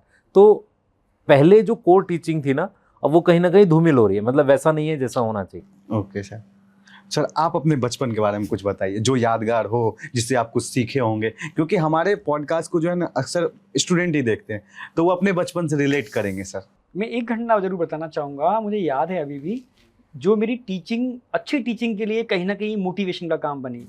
मैं MSc में था, एक मैडम थी डॉक्टर जिमली सरकार, वो कुछ दिन पढ़ाने के लिए आई थी मुझे। एक्चुअल में सही मायने में वहीं से मुझे मोटिवेशन मिला। तो उन्होंने कहा कि बेटा आप किस टाइप की बुक पढ़ते हो? तो मैं अक्सर का जो एग्जाम होते थे तो नॉर्मल इंडियन राइटर की बुक होती थी वो यूज़ करता था। नहीं, इंडियन राइटर की बुक अच्छी नहीं होती, बहुत अच्छी होती है, बट उन्होंने कुछ बताया कि आपको ये फॉरेन राइटर की बुक है, इनको पढ़ना चाहिए। और मैं आज हूँ क्लास में, कल हो सकता है मैं कहीं दूसरी जगह शिफ्ट हो जाऊँ, और सेल्फ स्टडी की हैबिट डालो, ठीक है? तो हम थोड़े डिपेंडेंट भी इंडियंस है ना, इंडियंस लगता है टीचर पढ़ा दे एक बार, ठीक है, एक बार स्टार्ट कर दे, समझा दे तो हम तुरंत समझ जाएंगे। ये हैबिट होती है इंडियंस की। सेल्फ स्टडी वाला मोटिवेशन जो होता है ना, वो बच्चों में थोड़ा कम होता है अपने यहाँ, ठीक है? तो अजीब सा लगा मुझे, ठीक है? तो उन्होंने मोटिवेट किया और बहुत सारी फॉरेन राइटर की बुक लिखाई। तो सारी बुक परचेज करना मेरे बस में नहीं था, तो मेरे संग एक दोस्त और था मेरा क्लासमेट, हम दोनों ने आधे आधे पैसे इकट्ठे किए थे। तो मुझे याद है हम नई सड़क आए थे बहुत सारी बुक्स लेने। ये लेरेंजर मेरे पास तभी की है, ठीक है, टॉटोरा, गाइटन, रसल, ये सारी बुक का एक पूरा हमने मतलब पेटी बनाई पूरी की पूरी। आधे पैसे उसने दिए, आधी बुक मैंने ली, ठीक है?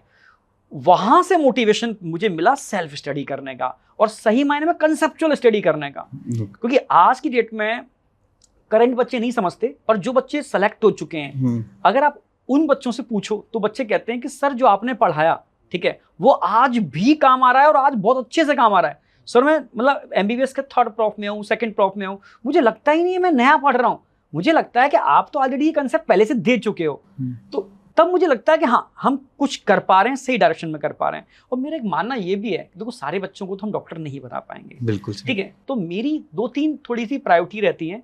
अगर नेचर ने मुझे टीचर बनाया, टीचर एक बहुत रिस्पॉन्सिबल वर्क है, ठीक है? कहीं ना कहीं आप किसी को गाइड कर रहे हो, किसी की लाइफ, बच्चे ने आपकी लाइफ आपके हाथों में दे दी है, तो उसको सही डायरेक्शन में ले जाना आपकी रिस्पॉन्सिबिलिटी है। अगर आप ऐसा नहीं कर रहे हो तो एक्चुअल में आप बहुत गलत कर रहे हो, ठीक है? तो मैंने बस 2-3 चीजें सोची थी, या तो मैं बच्चे को डॉक्टर बनाऊंगा, डॉक्टर नहीं बन पाया तो उसको एक अच्छा टीचर बना दूंगा, कंटेंट इतना जबरदस्त दे दूंगा। अगर अच्छा टीचर भी नहीं बन पाया तो इसके बहुत अच्छा इंसान जरूर बना दूंगा, क्योंकि मैं जितना भी पढ़ाता हूँ सबके अंदर मेरी स्टोरीज होती हैं, ठीक है? जितनी भी मोरल स्टोरी जो मैंने सीखा या जो मैंने समाज में देखा, उसको मैं मोटिवेट करता हूँ। और चौथा जो मेरे बहुत इंपॉर्टेंट रोल प्ले करता हूँ, ठीक है, जो मेरे ऊपर एप्लीकेबल नहीं होता, ठीक है, हेल्थ। क्योंकि कभी कभी प्रारब्ध में भी कुछ चीजें होती हैं, ठीक है? जैसे कभी मेरा हाथ टूट गया, कभी पैर टूट गया, सब लोग मुझसे, मेरे दोस्त कहते भी हैं, ठीक है? और मैं हेल्थ पर बहुत फोकस करता हूँ, ठीक है? जैसे जो जिस फील्ड का बहुत बड़ा फेल्योर है, आप समझ रहे हो, जैसे कोई बहुत अच्छा IIT नहीं निकाल पाया पर बहुत अच्छा IIT टीचर बन जाता है, वो आप सब क्योंकि देखे हैं फेल कहाँ हुआ। तो जैसे मेरी मतलब मदर का जब देहांत हुआ था कैंसर की वजह से, तब मैं कैंसर के लिए बहुत अवेयर हुआ। मेरे समझ में आया कि एक्चुअल में हो क्या रहा है, मतलब इंडिया के अंदर कैंसर के डॉक्टर क्या कर रहे हैं, ठीक है? एक्चुअल में और क्या क्या चीजें हैं कैंसर के लिए, एक्चुअल में कैंसर हो क्यों हो रहा है, बहुत सारी चीजें। अब मेरा मन करता है कि मैं इन चीजों को जो जान रहा हूं मैं अपने बच्चों तक वो चीजें पहुंचाऊं, ठीक है? या ऐसी क्या वो हैबिट्स हैं जिसकी वजह से बच्चों को मतलब कहीं ना कहीं ऐसी चीजों का सामना करना पड़ सकता है, उनके फैमिली मेंबर्स को। तो उस पर मैं बहुत ज्यादा वर्क कर रहा हूँ, ठीक है? और आगे भी करता रहूंगा। हेल्थ, तो मैं कहीं ना कहीं हेल्थ से रिलेटेड बच्चों से जुड़ा हुआ हूँ, ठीक है? तो वो मेरी मतलब लाइफ टाइम मेरी मतलब प्रायोरिटी रहेगी, चाहे मैं पढ़ाऊँ या ना पढ़ाऊँ फ्यूचर में, पर बच्चों के संग हेल्थ पर मैं काम करूंगा। ये मेरा मतलब आपके माध्यम से है, ठीक है? अच्छा कंटेंट देना, अच्छा भाई डॉक्टर बने, नहीं बनता है तो टीचर बने, टीचर नहीं बनता है तो एक अच्छा इंसान बने, और हेल्थ पर जरूर फोकस करे। क्योंकि आपने देखा होगा एक झुनझुन वाला करके थे, ठीक है, शायद ये था ना उनका नाम, हाँ, उनका एक स्टेटमेंट मैंने पढ़ा था, हाँ, जो शेयर मार्केट में जिन्होंने बहुत पैसा कमाया, उनका एक स्टेटमेंट देखा कि मैंने सब जगह इन्वेस्ट किया, खूब प्रॉपर्टी बनाई मैंने, खूब पैसा बनाया मैंने, पर एक जगह इन्वेस्ट नहीं किया, हेल्थ पर, जिसकी वजह से उनकी डेथ हो गई थी। मतलब उस पैसे को यूटिलाइज भी नहीं कर पाए। तब मेरे समझ में आया, मैंने मदर को भी देखा, क्योंकि जब मदर मेरे संग रहना चाहती थी, ठीक है, लास्ट टाइम भी मुझे याद है अभी भी उनका, रहना चाहते हैं तेरे साथ, ठीक है, पर मैं आप कैंसर है, मैं बचा ही नहीं, सोचो मैं डॉक्टरों के हाथ जोड़ रहा हूँ, ठीक है, मैं बिलीव नहीं करूँ, ऑपरेशन होने जा रहा था, मैं डॉक्टर के पैर छू रहा था, ठीक है, मैं समझता उसमें भगवान है इस समय कि यार बचा लेना, कुछ कर लेना मम्मी, कुछ कर लेना, कैसे भी बचा लेना, ठीक है। तो देखो जब एक्सपेक्टेशन नहीं होती है तो एक अलग बात होती है। जब मदर की इच्छा है आपके संग रहने की और मेरी इच्छा है मदर के संग रहने की और 6 महीने के अंदर सब कुछ हो गया, तो कोई चीज़ें समझ में आई मेरे को कि कुछ चीज़ें आपके हाथों में नहीं है, ठीक है। आप आए हो, ठीक है, अपनी रिस्पॉन्सिबिलिटी समझो, क्या रिस्पॉन्सिबिलिटी है और उस पर डेडिकेट होकर अपना काम करो। मतलब मन में ये मनाल नहीं रहता कि यार मैं ये नहीं कर पाया, अपना करो, बेस्ट दो अपना, जो मन करे वो करो। हाँ, जो बेस्ट मन करे नहीं, मतलब जो कह सकते हो कि तरीके से जो काम है, ठीक है, आप जो बेस्ट कर सकते हो अपने फील्ड के अंदर वो बेस्ट करो, ठीक है। बात बाकी का रिजल्ट के बारे में मत सोचो, रिजल्ट प्रभु के हाथों में छोड़ो, जो भी आप इसको मानते हो आप, ठीक है, पर अपना बेस्ट दो, ठीक है। चाहे आप पढ़ाई में हो, पढ़ाई में बेस्ट दो, कोई काम कर रहे हो उसमें बेस्ट दो, अपना बेस्ट दो, ठीक है। अपना एफर्ट पूरा दो, कर रहे हो तो मन से करो, बिल्कुल बिल्कुल मन से करो, रिजल्ट के बारे में सोचो, ठीक है। और कभी डीमोटिवेट मत हो, क्योंकि हमारे जमाने में ये डीमोटिवेशन टर्म बच्चे सच में नहीं जानते थे कि मैं डीमोटिवेट हो रहा हूँ, डिप्रेस हो रहा हूँ, ये टर्म नहीं जानते थे कोई। ये क्या, ये टर्म तो अभी की नई जनरेशन के बच्चे जान रहे हैं, डीमोटिवेशन, डिप्रेशन, ठीक है। तो ये बच्चों से कहूंगा बेटा ये टर्म बच्चों के लिए बने ही नहीं है, ठीक है। डिमोटिवेट होना ही नहीं, अरे बस जम के पढ़ाई करो, जम के पढ़ाई करो, ठीक है। हाँ, अपना अच्छा कंटेंट देने की हम टीचरों की रिस्पॉन्सिबिलिटी है, वो हम देंगे, ठीक है। और एक्चुअल में पढ़ाई तो आप ही को करनी पड़ेगी, टीचर तो सिर्फ गाइड करता है कि बेटा ये कर और ये मत कर, ठीक है, इसको तुझे छोड़ना है, इसको तुझे करना है। सर न्यू जनरेशन की बात हो रही है और आपकी बचपन की भी मैंने बात पूछा था, तो मैं वहाँ से अभी के बच्चे न्यू जनरेशन के जो है टीनेजर हैं, अदर जनरल में अट्रैक्शन होता है, मतलब थोड़ा रिलेशनशिप में चल जाते हैं। आप बताइए अपने जो आप जब आप 10th में होंगे 11th में होंगे आपकी कोई। सच में हम बताएं, हम तो बुद्धू थे बुद्धू भोंदू क्या कहें, ठीक है। इन चीज़ों के बारे में एक्चुअली उस समय का बच्चा नहीं था, क्योंकि उस समय सोशल मीडिया नहीं था, उस समय मोबाइल नहीं था, ठीक है। बच्चा या तो धार्मिक होता था, आध्यात्मिक होता था, या अपने पढ़ाई में मस्त रहता था। थोड़ा बहुत चीज़ें होती थी, ठीक है, पर वो होती थी 11th 12th के बाद या उस एज पर आकर के, अर्ली एज पर नहीं। पर आज की डेट में तो 6th 7th 8th क्लास का बच्चा इस चीज़ में उलझ रहा है। तभी तो मैं कह रहा हूँ कि कहीं ना कहीं चीज़ें बच्चे के विकास को रोकने का काम कर रही हैं। अगर बच्चा डेडिकेट होकर समझ ले कि यार इतने साल तक तो मुझे ये करना है, उसके बाद ये करना है, ठीक है, पर वो पॉसिबल नहीं है, क्योंकि समझ रहे हो मोबाइल जैसी चीज़ें उसके हाथों में है, ठीक है।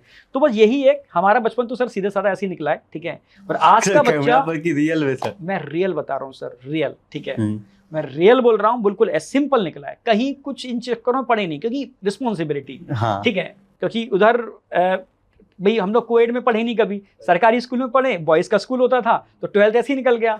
12th के बाद कहीं ना कहीं वो BSc में जब ज्वाइन किया तब मैं पढ़ाना चालू कर दिया, ठीक है। तो पढ़ाने में टीचर बन गए तो रिस्पॉन्सिबिलिटी आती है, एक रिस्पॉन्सिबिलिटी है कि भाई मतलब सर आप बच्चे भगवान हैं और आप ये चीज़ें कभी सोच ही नहीं पाए इन चीज़ों के बारे में, और वो लाइफ ऐसी निकली मेरी तो। अच्छा, सही पार्टनरशिप चुनने का कब सही टाइम होता है अकॉर्डिंग टू यू सर? देखो, पहले तो मैं ये कहूँगा कि कुछ चीज़ें आपके हाथों में नहीं है, ठीक है, कुछ चीज़ें ऊपर वाले के हाथों में छोड़नी चाहिए, और पहले तो अपने कैरियर पर फोकस करो। हाँ, टाइम कुछ नहीं होता है, कभी कभी कैरियर डिपेंड करता है पार्टनर जो हो, ठीक है, ऐसा होना चाहिए जो आपकी ग्रोथ में आपका सपोर्ट करे, ठीक है। वो कभी भी हो सकता है, वो चीज़ तो आप जब पढ़ाई कर रहे हो उस दौरान भी हो सकता है, पढ़ाई करने के बाद भी हो सकता है, और कभी कभी कुछ चीज़ें छोड़ देनी चाहिए ऊपर वाले के हाथों में। जिसके संग जिसकी जोड़ी बननी हो पहले से लिखा हुआ है, वो चेंज नहीं हो सकता। अच्छा, इस पर बिलीव करते हैं आप सर, पहले से लिखा हुआ है? हाँ, मैं बिलीव करता हूँ बहुत सारी चीज़ों पर, ठीक है। तभी तो मैं कर्म पर भी बिलीव करता हूँ, क्योंकि आप कर्म करके कई चीज़ें चेंज कर सकते हो, ठीक है। कर्म फल सिद्धांत बहुत तगड़ा होता है सर, क्योंकि मैं स्पिरिचुअल साइंस को भी समझता हूँ, ठीक है, मैं मतलब जो अपनी जो नॉर्मल साइंस है इसको भी समझता हूँ, सबको कोरिलेट भी करता हूँ मैं, ठीक है। जहाँ तथ्य होते हैं, साइंटिफिक एविडेंस मिलते हैं, मैं उसको फॉलो भी करता हूँ। मैं अपने बच्चों को भी बताता हूँ, ठीक है, बहुत सारी चीज़ें बच्चों को बताता हूँ कि इसके पीछे का साइंस क्या है, एक्चुअल में हम इसको क्यों मान रहे हैं। कई चीजें अंधविश्वास होता है, कई चीजें वास्तव में साइंस होती हैं। तो ऐसा नहीं है कि लकीर के फकीर के मैं अंधविश्वास पर बिलीव ही कर रहा हूँ तो उसी पे कर रहा हूँ, या इतना ज्यादा एडवांस हूँ कि साइंस पर बिलीव कर रहा हूँ, साइंस पर बिलीव कर रहा हूँ ना। जो चीज एक्चुअल में है, ठीक है, जिसका मुझे तथ्य पता है, जिसके मेरे पास एविडेंस है, उसको मैं फॉलो भी करता हूँ, अपने बच्चों को भी फॉलो कराता हूँ, ठीक है, और सबको बोलता भी। ओके सर्वेश सर, एक बच्चा जो सेलेक्ट होता है, मान के चलो एक बच्चा नीट का तैयारी कर रहा था, नीट में सेलेक्ट हो गया, एक बच्चा जेई का तैयारी कर जेई में सेलेक्ट हो गया, उसमें कितना लगता है एक टीचर का रोल है और उस बच्चे का रोल है? देखिए, सिलेक्शन में मेन रोल हमेशा बच्चे का होता है। ऐसा होता ही नहीं है कि कोई बच्चा टीचर की वजह से सेलेक्ट हो जाए। 70 से 80% तक रोल बच्चे का है। टीचर का रोल होता है उस कॉन्सेप्ट को उस बच्चे तक पहुंचाना और आसानी से पहुंचाना, जैसे उसको समझ में आ जाए। उसको ये बताना कि ये गाइडेंस है, इस काम को करना है, इस बुक के बाहर आपको नहीं जाना है। और एक पाथ दिखाना, रास्ता दिखाना। मगर उस रास्ते में दौड़ने का काम, उसमें विनर होने का काम, ये सब बच्चे का है।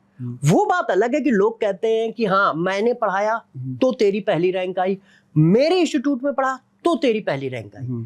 ये तो सब अपना क्रेडिट लेना तो मान लो आम इंसानों की बात है, इसमें कोई गलत भी नहीं है, ये इंसानों में होता है, पाया जाता है, मैं भी करता हूँ, ऐसा नहीं है कि नहीं करता हूँ।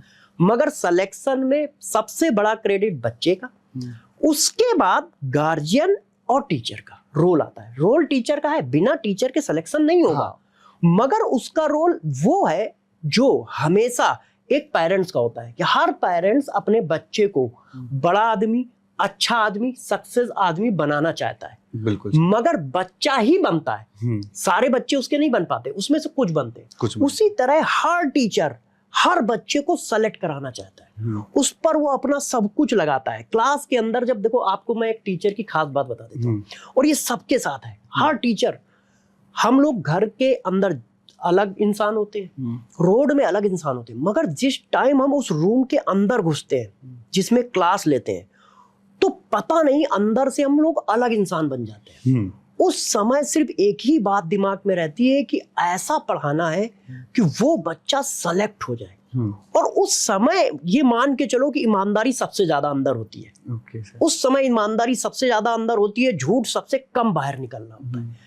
झूठ निकलेगा ही, क्योंकि इंसान की प्रजाति में पाए जाते हैं, तो झूठ तो निकलता है। मगर सबसे ज्यादा ईमानदारी टीचर के पास उसी समय होती है, और वो हर बच्चे को सेलेक्ट कराने की नजर से देखता है, चाहे वो पहले बैच में बैठा हो, पहली लाइन में बैठा हो या लास्ट लाइन में बैठा हो, और सारे बच्चों को एक जैसे समझता है।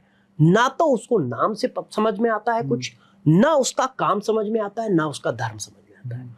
उसको सिर्फ बच्चा दिख रहा होता है, सिलेक्शन दिख रहा होता है, उसका फ्यूचर दिख रहा होता है, इसके अलावा उसको कुछ नहीं दिख रहा होता है। मगर हाँ, सिलेक्शन कराने की औकात किसी टीचर की नहीं है, किसी इंस्टीट्यूट की नहीं है, वो सिर्फ बच्चे की है। बच्चा ही सेलेक्ट होता है। क्रेडिट खाने के लिए सभी आते हैं, उसमें हम भी शामिल होंगे, ऐसा नहीं है। पर हाँ सर, एक चीज मैं इसमें और ऐड करूंगा सर की बातों में। देखो, टीचर का इतना रोल जरूर होता है कि अगर किसी बच्चे का किसी सब्जेक्ट में इंटरेस्ट नहीं है, और अगर टीचर ने वो इंटरेस्ट क्रिएट कर दिया, आप समझना मेरी बात, तो उस बच्चे की लाइफ चेंज हो सकती है। चलना बच्चे को ही है, पर उस बात पर चलने के लिए इंटरेस्ट क्रिएट करना, उस सब्जेक्ट से प्यार करा देना, समझ रहे हो? रियल टीचर तो वही है, है। वो टीचर है सर, मैं उसको मैं मानूंगा। तो उसमें बच्चा भी इस चीज को मतलब वैल्यू देता है, ठीक है, कि सर इस सब्जेक्ट से तो मैं बहुत डरता था, पर आज मुझे से प्यार हो गया है, प्यार हो गया। तो एक्चुअल में असली टीचर भी वही है, ठीक है। और टीचर का तो इतना ही रोल होता है, ठीक है। गुरु का रोल क्या है, ठीक है, उसको इंटरेस्ट ला देना। बस कहते ना, गुरु गोविंद दो खड़े काके लागू पाए, बलिहारी गुरु आपने मुंह को दियो बताए, ठीक है। जैसे एक स्टोरी मैं कल ही सुन रहा था, ठीक है, कि एक सिंपल जो चरवाहा होता है ना, ठीक है, जो गाय चराता है, तो चरवाहा कहीं ना कहीं जुड़ना चाहता है किससे, ठीक है, प्रभु से, समझना मेरी बात। पर जब प्रभु से जुड़ना चाहता है तो उसको पता नहीं जुड़ा कैसे जाए। तो एक क्षण भर के लिए किसका इंटरेक्शन हुआ, गुरु का इंटरेक्शन हुआ।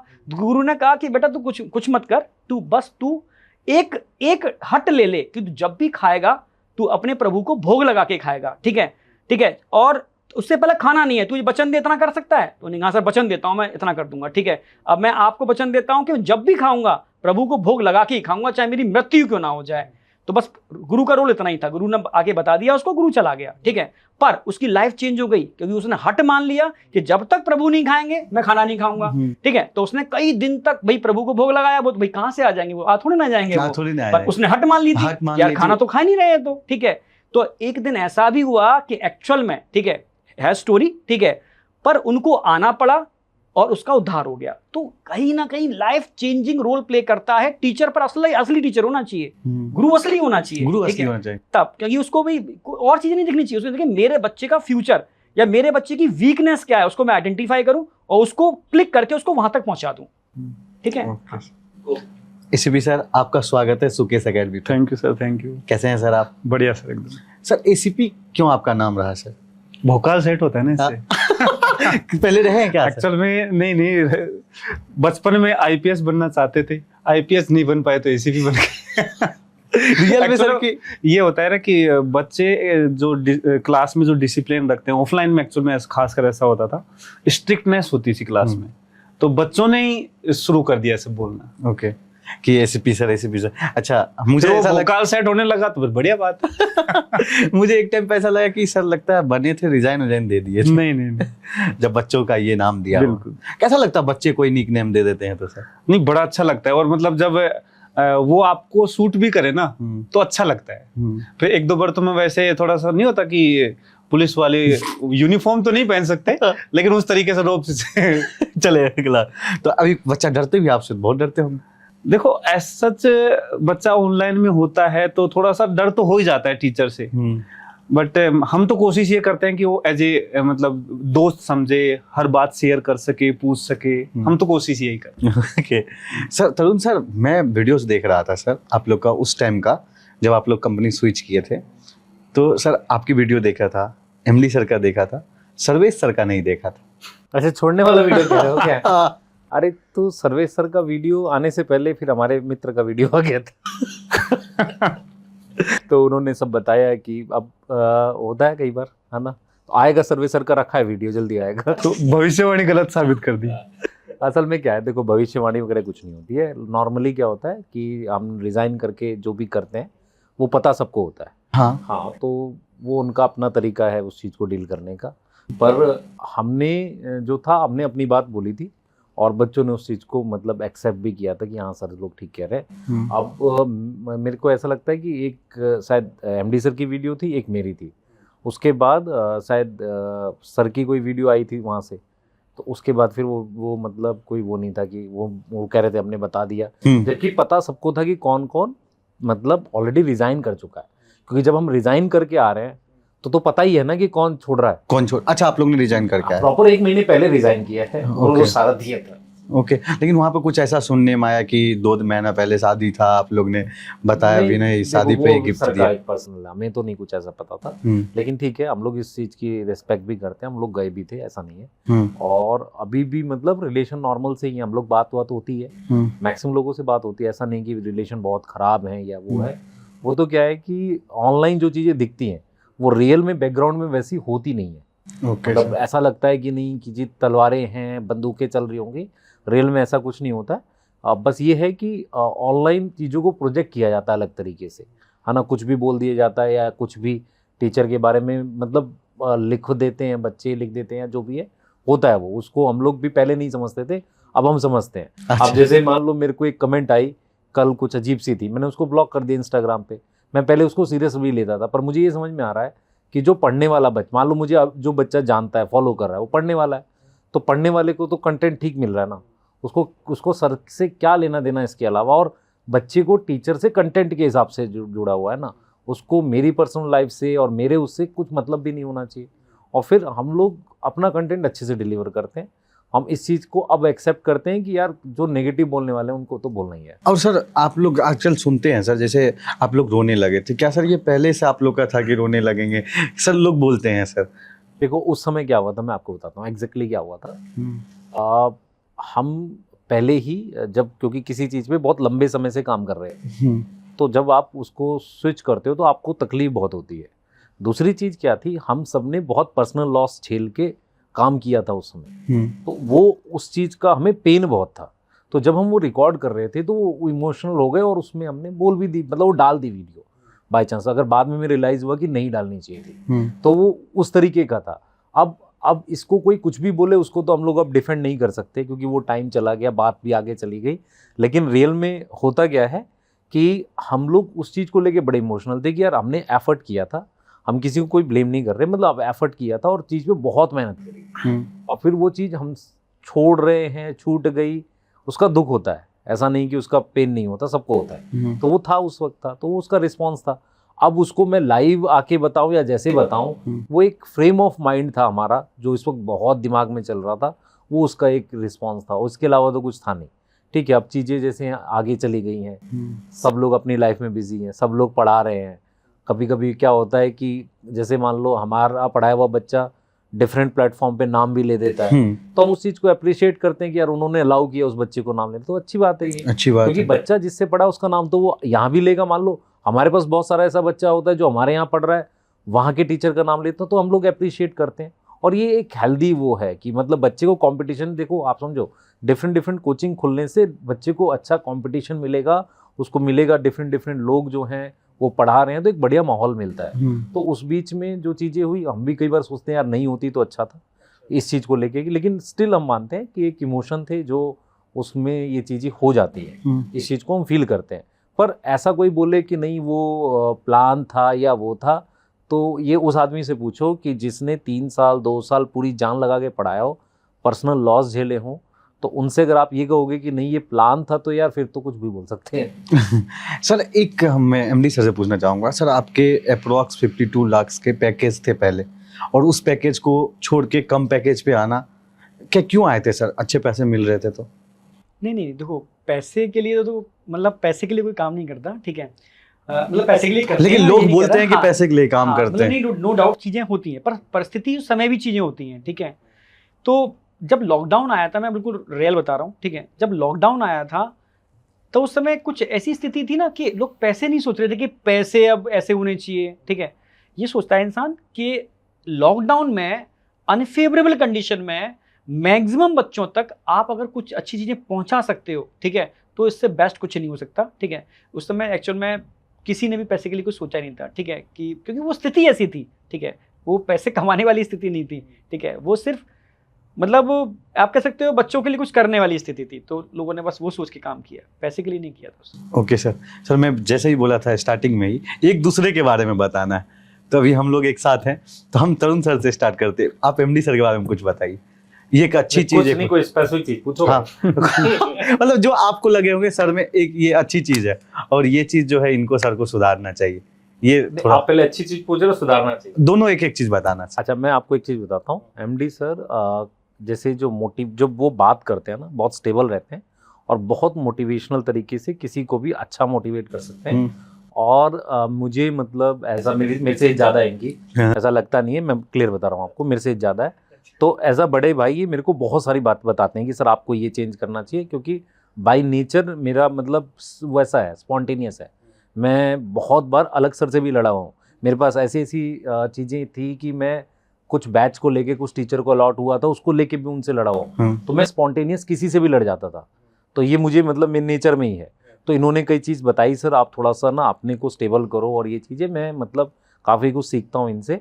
और एक चीज़ जो मैंने देखी ना कि जब ये क्लास में होते हैं ना, मेरा फिर भी फोकस क्या होता है, बहुत चीज़ों पे चला जाता है, मैं फ़ोन वगैरह। जब सर क्लास में होते हैं ना, इनको पता ही नहीं होता बाहर क्या हो रहा है बिल्कुल भी। तो ये इनका सारा प्लस है, मतलब जो मुझे लगता है। बाकी अगर आप नेगेटिव पूछोगे तो नेगेटिव ऐसा तो मुझे मतलब बहुत ज़्यादा लगा नहीं, बाकी मैं सामने से बोलूँगा भी नहीं एक्चुअल में अच्छा दोस्त वही होता है जो अपने दोस्त का पॉजिटिव नहीं, मैं सर को मैसेज में करके बताऊंगा बताए। मैंने अगर आप मुझसे पूछोगे तो मैं तरुण सर के कभी अच्छाइयों के बारे में इनसे पर्सनली डिस्कस करता हूँ।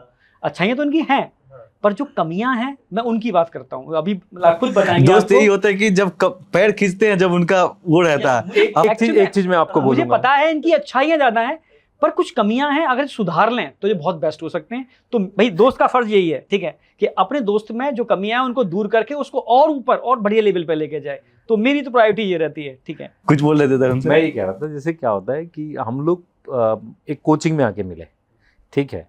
अच्छा टीचर के साथ एक चीज होती है कि उसमें ईगो बहुत होती है उस चीज को लेके, अपने सब्जेक्ट को लेके कि मैं बहुत बेस्ट हूँ। उसमें क्या होता है, जब आप अगर सही में दोस्त बनते हो ना, तो आपस में एक्सेप्टेंस आ जाती है। तो हम लोग अब लंबे समय से साथ हैं सब लोग, तो आपस में एक्सेप्ट करते हैं कि यार हम ठीक है, एक दूसरे के साथ जुड़ के काम कर रहे हैं, मेहनत करेंगे, कुछ अच्छा करेंगे। और ये बहुत रेयर होता है कि लंबे समय तक लोग जुड़े रहते हैं, काम करते रहते हैं, ऐसा कम ही होता है। तो उस चीज़ को लेके हम लोग मतलब मानते हैं कि हाँ, ये हमारे साथ जो बेस्ट चीज़ हुई मतलब पिछले 3 साल में, कि हम पहले सिर्फ थोड़ा बहुत जुड़े हुए थे, वो जुड़ाव ज़्यादा हो गया पहले से नज़दीकी ज़्यादा बढ़ गई। ज़्यादा हो गया। आप सर बताएं एमडी सर। हाँ नहीं, आप पूछिए क्वेश्चन। यही सेम क्वेश्चन आप पे भी है सर, आप बताएं तरुण सर के बारे में। तो अच्छाइयाँ बहुत सारी हैं इनके अंदर, ठीक है सर। एक दो नाम लेके ये चीज़ सर। जैसे पढ़ाने के लिए जो जुनून है ना सर का, ठीक है, वो मुझे बहुत अच्छा लगता है। मतलब जो मेरा फेवरेट चीज़ है ना, वो चीज़ मुझे सर के अंदर नजर आती है, और हर किसी में नजर आती भी नहीं है मुझे, ठीक है, सर के अंदर नजर आती है। तो ये है एक हमारी बॉन्डिंग का एक बहुत अच्छा है। बच्चों के लिए जो डेडिकेशन है, ठीक है, जो मेरा मतलब मुझे लगता है कि ये टीचर में होना चाहिए, वो कूट कूट के भरा हुआ है। तो ये मतलब बढ़िया है, ठीक है। पर पर्सनल लाइफ के अंदर इनको गुस्सा बहुत आता है, ठीक है, और मैं इनको समझाता हूँ कि इससे आप अपना भी नुकसान करोगे, ठीक है, और अपनी मेंटल हेल्थ भी बिगाड़ोगे, तो उस पर कंट्रोल करो, ठीक है। और कभी कभी क्या होता है ना, हम जो चीज नहीं बोलनी है वो भी मुझसे बोल देते हैं, ठीक है, तो आसपास का एटमॉस्फेयर अनहेल्दी हो जाता है, ठीक है। तो हमें क्या करना चाहिए कि एक्चुअल में आपस में एक दूसरे को मोटिवेशन एनर्जी तब मिलती है जब एक दूसरे को मोटिवेट करें और एनर्जी एकदम मेंटेन रहे। तो उसके लिए पहले अपने को नियंत्रित करना पड़ेगा। तो मैं सर को कहता हूँ कि सर बस इस पर कंट्रोल करो ना, तो आपसे बेस्ट कुछ है ही नहीं। अलग ही आप सर एसीपी सर, फिजिक्स ही क्यों चूज किया आपने पढ़ाना सर? एक्चुअल में देखो, वो होता ना कि भाई जो सब्जेक्ट में आपको सबसे ज्यादा कॉन्फिडेंस होता है, एक्चुअली में जब पढ़ता था ना, मैं तैयारी करता था, तब से ही फिजिक्स पे इंटरेस्ट है। मतलब जब पढ़ता था तो जब 10th क्लास में था तब तक तो मेरा मैथमेटिक्स में इंटरेस्ट था, लेकिन 11th क्लास में जाने के बाद मैथ्स बिल्कुल खत्म। मतलब वो अलग ही है, 10th तक की मैथ्स अलग है, 11th के बाद मैथ्स अलग है, और फिजिक्स में अपने आप इंटरेस्ट बनता चला गया। ओके। जब कॉलेज से बाहर निकले तो मुझे ना तो केमिस्ट्री याद थी, ना मुझे मैथ्स याद थी, मुझे फिजिक्स की हर चीज याद थी। तो बस इंटरेस्ट था कि यार फिजिक्स से पढ़ाना है। फिजिक्स के पीछे बहुत भागते थे क्या? एक्चुअल में क्या है कि फिजिक्स ऐसी चीज है कि एक बार आपने समझ लिया ना, आप भूल नहीं सकते। यदि आपने समझ लिया तो एक बार रट लिया तो अगले दिन भूल जाओगे, लेकिन समझ लिया ना तो कभी नहीं भूलोगे, पक्की बात है। कंसेप्ट बिल्कुल अच्छे से समझ लो, चीजों को रिलेट कर लो। फिजिक्स में बहुत अच्छी चीज है कि आप एक चीज सीखी, उसको आप 1000 जगह रिलेट कर सकते हो। एक कॉन्सेप्ट पढ़ा, उसको कई जगह लगा सकते हो। इससे क्या आपको चीजें दिखने लग जाती है। मतलब कोई भी, हमने कहा कि एक पार्टिकल को फेंका तो दिखने लग जाता है कि वो पार्टिकल जा रहा है, रोल कर रहा है, ये तो अच्छा लगता है। अच्छा लगता है सर। लोग अभी ट्रिक पे बहुत सारे सवाल उठ रहे हैं कि ट्रिक बता, तो ये बता, इससे सारे क्वेश्चन तुम्हारे सॉल्व हो जाएंगे। तो बच्चे को तो मजे आ जाते हैं उस टाइम पे। पता है, ये ट्रिक जो बोलते हैं ये मतलब गलत चीज है वैसे देखा जाए तो। ट्रिक सक्सेसफुल होती नहीं है उस बच्चे के लिए जो मतलब जिसको बेसिक्स नहीं आता है, जिसको कॉन्सेप्ट नहीं आता है, वो कभी ट्रिक लगा ही नहीं पाएगा। ओके। वो देख करके एकदम से वो एकदम से एक्साइटेड हो जाता, अरे यार क्या मजा आ गया, मजा आ गया। लेकिन वो जब जरूरत पड़ेगी ना, वो चीज लगा ही नहीं सकता उस चीज को, जब तक कॉन्सेप्ट नहीं आता। एक बार कॉन्सेप्ट सीख गए ना, तो आप बहुत सारी ट्रिक खुद बना पाओगे। हाँ। आप विश्वास नहीं करेंगे, जब हम बच्चे को कॉन्सेप्ट सिखाते हैं तो कई बार मैं 4 साल से मान लो कोई चीज कॉन्सेप्ट पढ़ा रहा हूँ, 5वें साल एक ऐसा बच्चा मिल जाएगा जो उसी चीज को सोचने का एक अलग नजरिया दे देगा। बिल्कुल सर। तो वो ट्रिक उसने बनाई क्यों? क्योंकि उसने कॉन्सेप्ट को अच्छे से समझा, उससे फाइंड, उससे अपने आप ट्रिक बनाई। तो ट्रिक हमेशा खुद से डेवलप करनी चाहिए, ना कि दूसरे की ट्रिक से आप बेनिफिट उठा सकते हैं, कभी नहीं उठा सकते। कॉन्सेप्ट सीखो, ट्रिक्स खुद ब खुद बन जाएंगी। और यदि सिर्फ ट्रिक के भरोसे रहोगे तो कॉन्सेप्ट तो सीखा भी नहीं आपने, और वो ट्रिक तो आप कभी यूज कर भी नहीं पाओगे। Okay sir. सर बच्चे लोग, जब मैं वीडियो डालता हूँ सर आप लोग के साथ, तो पहले भी डाला हूँ, तो सर की कभी घर आपसी होगी, मतलब इट मीन सर का सबका कहना रहता है आप लोग फिजिक्स वाले रिटर्न आएंगे वापसी? आप आज शाम को ही होगी सर की। तो मेरी बात सुनो ध्यान से। आप पहली बात तो मैं घर पे ही रह रहा हूँ, दूसरी घर की बात कर। दूसरी चीज क्या है ना कि बच्चे जो है ना वो ऐसा सोचते हैं, बहुत इमोशनल टाइप के होते हैं, ठीक है। और हमें ये समझना है कि हम ऑनलाइन अभी भी पढ़ा रहे हैं, पहले भी पढ़ाते थे, ठीक है। तो किसी भी संस्था के साथ जुड़ के आप काम कर रहे हो, अगर आपके बेसिक्स ठीक हैं, एथिक्स ठीक हैं, कम फीस वाले कोर्स में पढ़ा रहे हैं, आप बच्चों के हिसाब से पढ़ा रहे हैं, तो उसमें जो पढ़ने वाला बच्चा है ना वो चुपचाप पढ़ता रहता है। अब मान लो बच्चे को कंफर्ट है कि नहीं सर आप वहीं पढ़ाओ, तो उस हिसाब से तो मैं भी नहीं पढ़ा सकता। और फिर जो चीज़ मान लीजिए अभी हम जिस पे कुछ बोल ही नहीं सकते, है ना, तो उस पर फिर बात करके तो कोई फ़ायदा ही नहीं है। अभी बस मैं ये बोलूँगा कि पहले जिस तरीके से हम लोग पढ़ाते थे वैसे ही पढ़ाते हैं आज भी, उतनी मेहनत से पढ़ाते हैं। मे भी हो सकता उतनी रील्स ना कटती हूँ, ठीक है, मैं मान सकता हूँ, वो एक अलग मैसेज है बच्चे के लिए, लेकिन स्टिल हम ये बोलेंगे कि अपनी तरफ से हम आज भी उतना ही एफर्ट कर रहे हैं। ऐसा नहीं कि वहाँ जाएंगे तो ज़्यादा एफर्ट करेंगे, यहाँ है तो कम करेंगे, पूरा एफर्ट उतना ही कर रहे हैं। सर आपकी अपनी सब्जेक्ट के अलावा और कौन सा आपका फेवरेट सब्जेक्ट? जैसे आप बायो पढ़ाते हैं, तो उसके अलावा कौन सा सब्जेक्ट आपका? देखो, सब्जेक्ट में अगर बात की जाए तो बायो ही मेरा फेवरेट सब्जेक्ट है। हाँ, तभी मैं इस फील्ड में हूँ, ठीक है। हाँ, इसके अलावा सर एक में और इंटरेस्ट आता है? उसके अलावा मेरी 2 चीज़ों में बड़ा इंटरेस्ट है, ठीक है। एक तो स्पिरिचुअल साइंस जो है, ठीक है, जिस पर मैं काम भी कर रहा हूँ, काफ़ी इंटरेस्ट रखता हूँ, ठीक है। और एक इसके अंदर आप कह सकते हो योगा जो होती है ना, मतलब हेल्थ से रिलेटेड जो बात है, उसमें योगा में बड़ा इंटरेस्ट है मुझे। तो मैं उसमें नई नई चीज़ें हैं, वो क्या चीज़ें हैं, कैसे ओरिजिनेट हुई, अगर मुझे टाइम मिलता है तो स्पिरिचुअल साइंस और योगा की मैं बात करता हूँ, उसकी स्टडी भी करता हूँ, मतलब प्रॉपर तरीके से। बाद बाकी का बायो तो मेरा अपना फेवरेट सब्जेक्ट है। सर आप इतने स्मार्ट दिखते हैं सर, कोई थैंक यू क्रश सर। कोई क्रश रही है सर? वो तो देखो ऑब्वियस ही बात है, होते रहते हैं एक्चुअल में, रोज ही होता रहता है किसी ना किसी से, उसमें कौन सी बड़ी बात है। एक दो का नाम बता दीजिए सर। शादी हो चुकी है तो मेरा तो रोज एक ही से क्रश होता है, वाइफ से। अच्छा सर, पता चला था बाल विवाह हुआ था क्या सर? देखो जो चीजें अपने कंट्रोल में नहीं है ना, जो घर वाले डिसाइड करते हैं, कुछ डिसीजन होते हैं जो एक मम्मी पापा को ही लेने चाहिए। किस एज में वो शादी हुई थी? उन्होंने लिया। हाँ, कौन से एज में शादी हुई थी? नहीं मतलब ज्यादा बाल विवाह नहीं है वो, आजकल के हिसाब से बाल विवाह लगता है 21 साल प्लस में शादी। अब इससे कम थोड़ा ना बोलूंगा मैं, ऑन रिकॉर्ड हूँ। उसको ना अब पता चले कल ही नोटिस आ जाए कि भाई इसको डालो जेल में। लेकिन हुई थी शादी थोड़ा हाँ, कम एज में। एक्चुअल में क्या है कि राजस्थान में थोड़ा सा पहले, आजकल तो चेंज हो गया है। पहले काफी ये कल्चर चलता था कि यदि बड़े भाई की शादी हो रही है तो साथ में छोटे भाई को भी लपेट लेते। तो वैसे लपेटे हुए हैं। तो अभी कभी ऐसा सिचुएशन हुआ है, कोई लड़की आके प्रपोज की कि फिर आप बोल रहे हैं कि मेरे अब आपने पहला क्वेश्चन तो पूछ लिया कि बाल विवाह, अब उसके बाद तो कुछ कर ही नहीं सकते ना। आप नहीं कर सकते, लेकिन ऐसा होता है आपके साथ, क्योंकि आगे वाले को तो पता नहीं आपकी शादी हो गई। मतलब हम इतने नासमझ होते हैं, मतलब देखो जब गांव से निकलते हैं ना तो वो था ही नहीं एटीट्यूड की लड़कियों से बात करने का, वो करने का। और कॉलेज में जाने के बाद काफी बार ऐसा हुआ कि सामने से कुछ आ रहा है रिएक्शन, लेकिन हमारे अंदर हिम्मत ही नहीं है कुछ जाकर के उसका कुछ रिएक्शन दे पाए। उसका एक्शन हो रहा है लेकिन रिएक्शन नहीं दे पाए। क्योंकि पता है पहले तो सेटल। मन में लड्डू फूटा, बस वही फूट के खत्म। सर तरुण सर, आप कभी लड़की के पीछे भागे? कैसे सवाल पूछ रहे हो भाई? मैं बता दूं वो वाला बता दूं सीन? आपको तो कुछ पता ही नहीं है। नहीं बताना है मतलब। ऐसा ये कुछ सवाल वैलिड नहीं है मेरे लिए। एमडी सर आप? मैं तो आपने सारा बता ही दिया आपको, सारा पूरी जर्नी। लेकिन सर अभी नहीं बताया होंगे सर, अब सब बता रहे, तब भी बता दीजिए। मैं बताता हूँ सर, दोनों भागे और मैं इनसे कहलवा दूंगा कि हाँ वाइफ का नाम ले भाई। वाइफ का नाम लो। तो फेरे में आगे वाइफ चल रही थी, आप पीछे थे, मैंने देखा। आज राज खुलने वाली है एमडी सर, तरुण सर का। सही बात है, एसएसपी बिल्कुल सही सर बात। बोल रहे हैं। भागे थे ना सर? आगे भागे थे, पीछे आप भी भागे थे, बिल्कुल सही। बस हम वही कह रहे हैं, भागे आप। मतलब आप लोग भी भागे, मतलब किनके?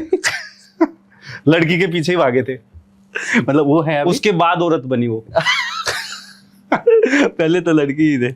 सर अब हमारे पॉडकास्ट का जो सबसे रैपिड फायर राउंड है उसको शुरुआत करते हैं सर, 1 बाय 1 करके। सर 1, आपका ड्रीम डेस्टिनेशन कौन होगा जहां आप पॉडकास्ट शूट करना चाहेंगे? सर आपके साथ ही करना चाह रहा था मैं, तो आज ड्रीम पूरा हो गया। Thank you sir. अब तरुण सर, ब्लैक बोर्ड या व्हाइट बोर्ड? पढ़ाने के लिए कह रहे हो? हैं? पता नहीं। और क्या करते हो? Black board, white board, white board. White marker से ज्यादा पसंद आता है। ओके, कोटा या पटना? पटना। पटना क्यों? एक्चुअल में पटना में जो प्यार मिला है ना, ठीक है, वो अल्टीमेट है। क्योंकि वहाँ के बच्चा, जो मैं बच्चों से मिला, जो वहाँ का मैंने स्ट्रगल देखा ना, वो अल्टीमेट है, मतलब अल्टीमेट स्ट्रगल है। क्योंकि कोटा एक्चुअल में एक जगह है जहाँ पूरी इंडिया का बच्चा आता है, पर पटना का बच्चा अल्टीमेट है सर। ओके सर, अगर एक सुपर पावर मिल जाए तो आपको अपने स्टूडेंट के लिए क्या करना चाहेंगे? मतलब फिजिक्स का डर उनके मन से बिल्कुल खत्म कर दूंगा। मतलब सिर्फ इतना ही करना है कि वो फिजिक्स से डरे ना, मतलब उसको और कुछ भी नहीं देना, सुपर पावर की जरूरत नहीं है। बस मैं एक मेंटल स्टेटस चेंज कर दूं ना, कि उसको डर नहीं लगता, बस उसको लगने लग जाए कि फिजिक्स से डर नहीं लगता। अच्छा, तो वो अपने आप अच्छा कर जाएगा फिजिक्स। ओके बस वो डर निकाल दे। फेवरेट सब्जेक्ट अपने सब्जेक्ट के अलावा सर? अपने सब्जेक्ट के अलावा मुझे केमिस्ट्री में थोड़ा सा लगता है कि कर सकते हैं, क्योंकि बायो और केमिस्ट्री मुझे रिलेटेड लगती है और फिजिक्स मैथ मुझे रिलेटेड लगता है, तो केमिस्ट्री मुझे लगता है कि। एक स्टूडेंट सर जिसका सक्सेस स्टोरी आप कभी नहीं बोले होंगे? नहीं, ऐसे तो बहुत सारे स्टूडेंट हैं। एक बताइए सर, कोई जिसका कभी ज्यादा नहीं बताया होंगे कहीं पे sir, success story.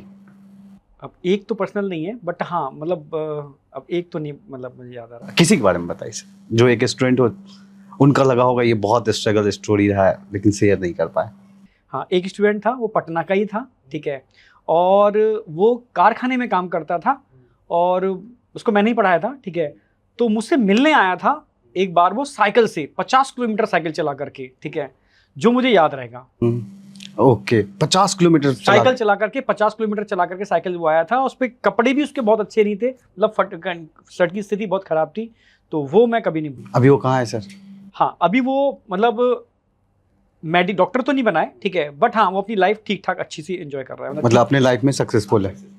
Okay, class में सबसे फनी एक्सक्यूज जो स्टूडेंट ने दिया हो? मतलब फनी तो क्या, वो सर रिपीट, एक वर्ड है रिपीट, जिससे टीचर को मेरे ख्याल से सबसे ज्यादा नफरत हो जाती है। आप किसी कॉन्सेप्ट को बहुत अच्छे से पढ़ा रहे हो और बच्चे को कुछ नहीं लिखना, रिपीट भी पूरा नहीं लिखता, आरपीटी। अब सोचो वो कितना एग्रेशन अंदर से आता होगा, लेकिन वही ना, उसको फनी वे में थोड़ा कन्वर्ट करना पड़ता है। ओके सर, अगर एक मूवी बनेगी आपके ऊपर तो उसका टाइटल क्या होगा?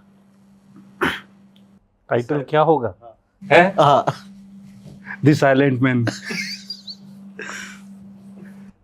मेरे ख्याल से 3 टीचर कि 2 लोग और लेने पड़ेंगे साथ। अच्छा, 3 इडियट। हाँ, 3 इडियट टाइप की।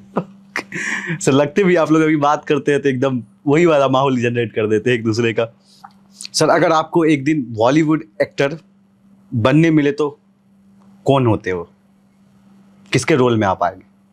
बॉलीवुड मूवी बहुत ज्यादा तो नहीं देखी मैंने। हॉलीवुड बता दो भाई। नाना पाटेकर। नाना बॉलीवुड में तो हाँ, हॉलीवुड में नाना पाटेकर। क्यों हुआ है? उसका मुझे एक्टिंग, उसका अंदाज मुझे बहुत अच्छा लगता है। ओके सर, टेस्ट सीरीज या बुक ज्यादा इंपॉर्टेंट कौन है? एक्चुअली वैसे दोनों ही इंपॉर्टेंट हैं, बट बुक आप अवॉइड भी कर सकते हो यदि मान लो आपके पास स्टडी मटेरियल है किसी भी कोचिंग का। टेस्ट सीरीज तो मस्ट है। 5 बुक बताए सर जो मोस्ट इंपॉर्टेंट। किसकी? बायो के लिए? बायो के लिए। मतलब मुझे तो लगता नहीं कि 5 पढ़ने की जरूरत है। कितने? NCERT मोर देन इनफ, उसके बाद टीचर के जो नोट्स हैं, और उसके बाद आप कोई स्टडी मटेरियल या मतलब कोई बुक कर लो, कोई भी जिसमें अच्छे क्वेश्चन हो। मतलब किसी बुक का एक्चुअल में क्या होता है, हम लोग नाम इसलिए नहीं लेते क्योंकि बच्चा फिर उसको पागलों की तरह खरीदने लगता है। ओके हम सर। अवॉइड करते हैं क्योंकि क्या होगा कि सारी बुक्स अच्छी हैं पर कोई कंप्लीट नहीं है, मतलब ऐसा नहीं कि सब में सब कुछ है। तो इसीलिए ज़्यादातर टीचर के नोट्स और उसके अराउंड वो जो मटेरियल बनाना चाहे। Okay sir. सर क्या MBBS को अभी ग्लैमराइज मतलब बहुत ज़्यादा दिखावा किया जा रहा है? MBBS को लोग बहुत ज़्यादा उसके बारे में बोल रहे हैं बढ़ चढ़ के। नहीं, नो डाउट MBBS ठीक है, MBBS IIT, क्योंकि एक्चुअली लोगों को पता नहीं है इसके अलावा कुछ और भी चीज़ें हैं, ठीक है। तो ये तो खैर है बेस्ट, बट इसके अलावा भी बहुत कुछ बहुत बेस्ट है। ओके, अब सर एक दूसरे के बारे में बताना है। सबसे ज़्यादा पैकेज किनका है? आप बताइए तरुण सर के बारे में। मालिक है। नहीं मेरा थोड़ी है भाई। MD सर का आप बताइए। MD पैकेज बताना, हाँ, पैसे? हाँ। सर के पास बहुत पैसे हैं। अभी किनके ज़्यादा है? अभी हाँ, ज्यादा का मतलब कैसे पूछ रहे हो आप? मतलब किनके? इनके 60 लाख है, आपके 1 करोड़ है, किनके ज्यादा इस नंबर के टर्म? अभी तो किसी का कोई पैकेज नहीं है। सही बात है। असल में क्या है, देखिए पैकेज तो हम लोग जब भी काम किए सेम अराउंड ही काम किए। ओके। कि सब लोग सेम उस पे रहते हैं, तो लगभग सब लोग सेम उस पे पैकेज पे काम करते हैं। अच्छा, नीट में कितने बार ड्रॉप लेना चाहिए? 2 से ज्यादा नहीं। ओके। 2 में हो गया तो ठीक, क्योंकि पहला साल कई बार क्या होता है बच्चे को क्लोज पहुंच जाता है पर रह जाता है।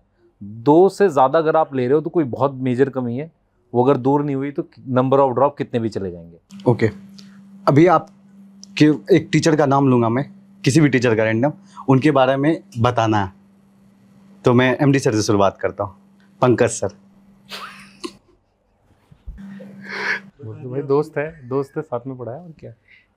हाँ, वो मतलब दोस्त है और साथ में हम लोगों ने पढ़ा है, नो डाउट। उनकी अच्छाई क्या लगी आप? हाँ, शायरी, दाढ़ी, शायरी अच्छी करते हैं वो। ओके। अलग सर। मतलब पहले ऐसे इंसान हैं जिनसे मतलब वो ये जो फिजिक्स के लिए जो प्यार वाली बात है ना, जो मतलब बच्चों के लिए सोचना, रियली ग्रेट। मतलब एक लो, मतलब जो बच्चा शायद अफोर्ड नहीं कर सकता था कोचिंग, और उस फील्ड को बदल के रख दिया, ये थिंकिंग एक ही आदमी के पास शुरुआत हुई। Okay, Salim sir. Salim sir से ज़्यादा जानता नहीं हूँ, पर मैंने मतलब उनकी जो एक चीज़ मैं आपको बताता हूँ, कैमरे के आगे जिस पैटर्न में वो मतलब सर ऐसे घूमते हैं इधर उधर, वो एक अलग तरीके का फोकस क्रिएट करता है। टीचर दो तरह के होते हैं, लिखते हैं ध्यान से, बच्चा उधर फोकस करता है। कुछ टीचर होते हैं अपनी मूवमेंट से क्रिएट करते हैं। मैंने शायद ही किसी में ऐसा देखा हो। सर एक टीचर के बारे में आप लोग को बताना, जो अलग ऑर्गेनाइजेशन में काम कर रहे होंगे लेकिन आप लोग को अच्छे लगते होंगे, तो सबसे पहले आप बताएं सर। मतलब अलग ऑर्गेनाइजेशन में काम करते हैं, किसी भी XYZ ऑर्गेनाइजेशन में काम, लेकिन आपको अच्छे लगते एनवी सर। ओके, आपका सर? मुझे तो कुछ याद नहीं आ रहा भाई ऐसे। अलग ऑर्गेनाइजेशन आ गया एक्चुअली में, हम लोग वहीं थे। कोई भी हो सकता है सर। कोटा तो मैं ज़्यादा जानता नहीं एक्चुअल में। कहीं पे भी सर, कोई भी हो जो लगे कि हाँ अभी वहाँ काम नहीं, कर। जैसे मैं जिनसे पढ़ा था ना क्लास 12 की केमिस्ट्री, मुझे ऐसा लगता है वो समझाने के मामले में बेस्ट टीचर थे। क्या नाम थे? हरप्रीत सिंह नाम है उनका। वो बोर्ड और उससे थोड़ा ऊपर पढ़ाते हैं, पर मेरे हिसाब से अभी तक का जो समझाने का तरीका मुझे लगा ना, मुझे ऐसा लगता है कि हम लोग भी उनके जैसा कुछ कर पाएँ, वो बेस्ट रहा है। मतलब हरप्रीत सिंह नाम है, GSR करके उनकी कोचिंग चलती थी। ओके, आपका सर? मैं आकाश में था तो गौतम सर मेरे साथ थे। नो डाउट हम लोगों की बॉन्डिंग अच्छी थी और उनका पढ़ाने का अंदाज मेरे अंदाज से जैसा बिल्कुल जैसा था। नो डाउट उनसे मैं थोड़ा सा बढ़िया लगा। ओके सर, एक आपका कंट्रोवर्सी चल रहा था कि मैं देखा था, अभी याद आएगा रैंडम में, कि कोई बोल रहा था उनको आपने बताया था पढ़ाने, और आज वो आपके कंसेप्ट को बोलते हैं कि ये होना चाहिए। याद आया सर आपको? हाँ याद आ गया। बताइए सर, क्या है पूरा स्टोरी? स्टोरी में बता देता हूँ। एक्चुअल में क्या होता है कि हम सब लोग एक दूसरे से सीखते हैं, तो सीनियर टीचर से सब लोग सीखते हैं, ऐसा नहीं।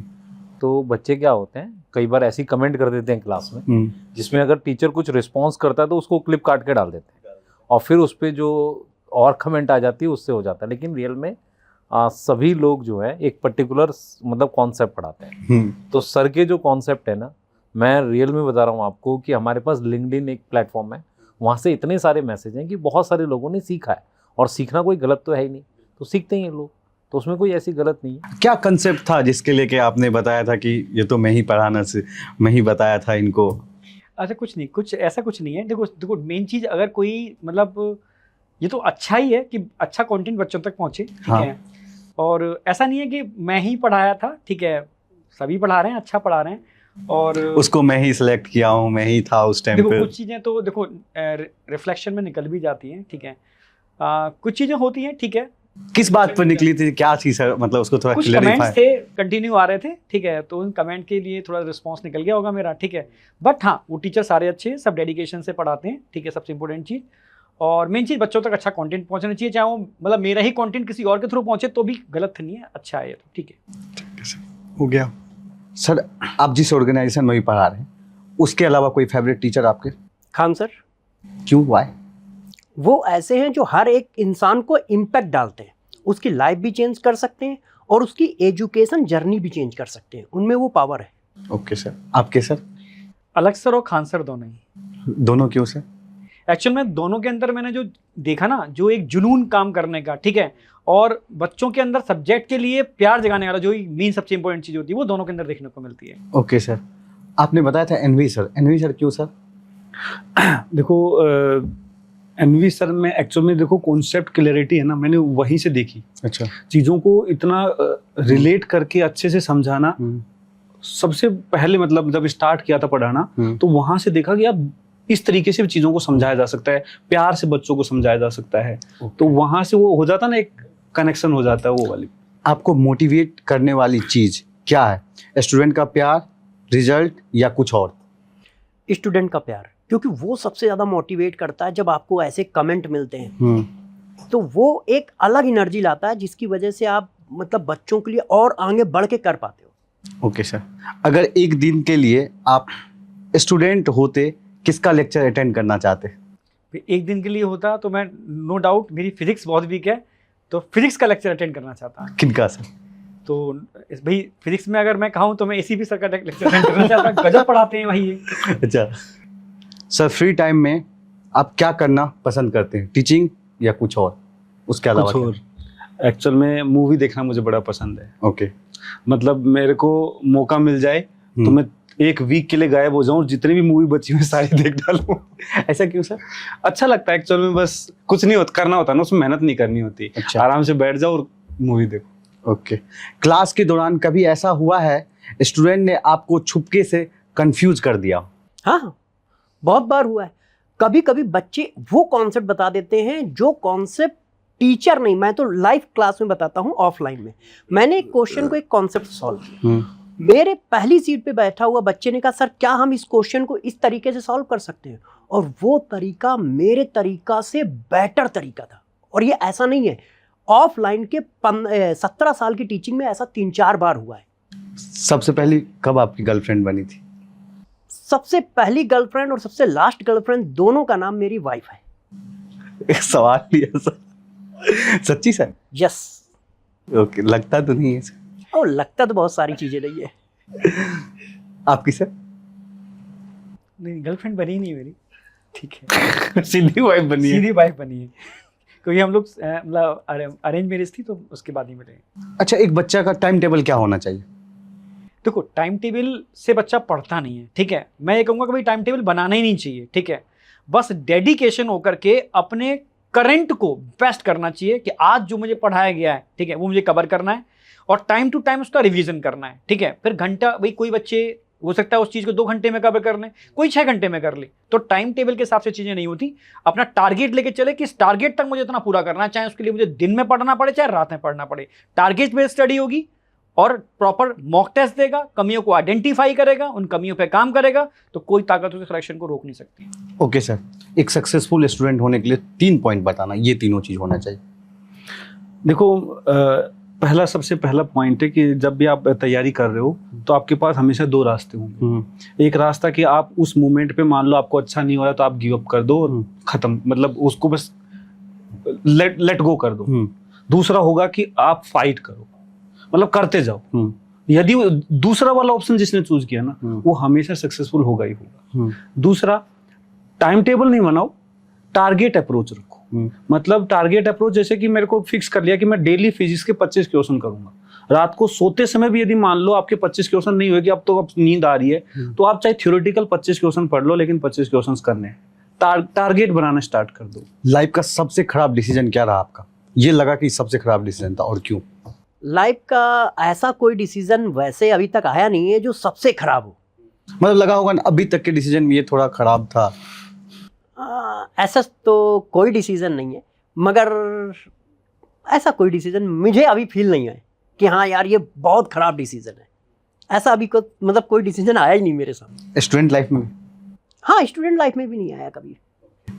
चलिए, मैंने बात किया, मैं कोशिश किया कि सारी चीज़ को कवर कर पाऊँ, मैं ट्राई भी किया। तो आप लोग बताएं कैसा रहा ये पॉडकास्ट? नहीं, बहुत अच्छा, बहुत मतलब बहुत एंजॉय भी किया, और मेन चीज़ आपके माध्यम से बच्चों तक हम वो चीज़ पहुंचा पाए, ठीक है, जो बच्चों के लिए बहुत ज़रूरी है। और पर्सनल लाइफ भी बच्चों आप लोग का इसके बहाने जान पाते हैं, क्योंकि वो अपने टीचर को रोल मॉडल मानते हैं, तो इससे कनेक्टिविटी बनाते हैं कि देखते हैं कि आप लोग कैसे जिए हैं, आप लोग का क्या लाइफ रहा है। नहीं, बिल्कुल, थैंक यू। आपकी वजह से हम लोग मतलब 1-1.5 घंटे वैसे तो हम लोग पढ़ाते ही रहते हैं, उन्हीं में व्यस्त रहते हैं, मगर आपकी वजह से हम लोग भी थोड़ा बहुत एक दूसरे के बारे में जान पाए, और साथ साथ में बच्चों से इस तरह से बात करना क्लास में नहीं हो पाती है। क्लास में एक अलग जुनून चल रहा होता है, तो ये एक अलग तरह की फीलिंग है, और ये हम लोगों को भी बहुत अच्छा लगा कि हाँ इस तरह से भी हम बच्चों से बात कर सकते हैं, अपनी मन की बातें रख सकते हैं, जैसी भी हैं, जो भी हमने लाइफ में अचीव किया है या पीछे हमारे साथ घटित हुआ है, वो सारी बातें कर पाते हैं, तो हम लोगों को भी अच्छा लगता है। ओके सर, आपको सर? मैंने तो बताया था आपको, ड्रीम था, पूरा हो गया। बहुत अच्छा लगा मुझे, सीरियसली बहुत बहुत अच्छा। Thank you sir. आप लोग को कैसा लगा कमेंट बॉक्स में बता के जाना, और हर पॉडकास्ट से मुझे कुछ ना कुछ सीखने के लिए मिलता है, मैं उम्मीद करता हूं कि आपको भी इससे कुछ सीखने के लिए मिला है। तो कमेंट बॉक्स में बताना आपने क्या सीखा, और अगला पॉडकास्ट मैं करूं तो उसमें क्या क्या चीज़ का मैं ध्यान रखूं, क्योंकि लाइफ में हर वक्त सीखना चाहिए। जो इंसान सीखता है वही आगे बढ़ता है। थैंक यू, फिर मिलते हैं कोई नई अपडेट के साथ या नई पॉडकास्ट के साथ।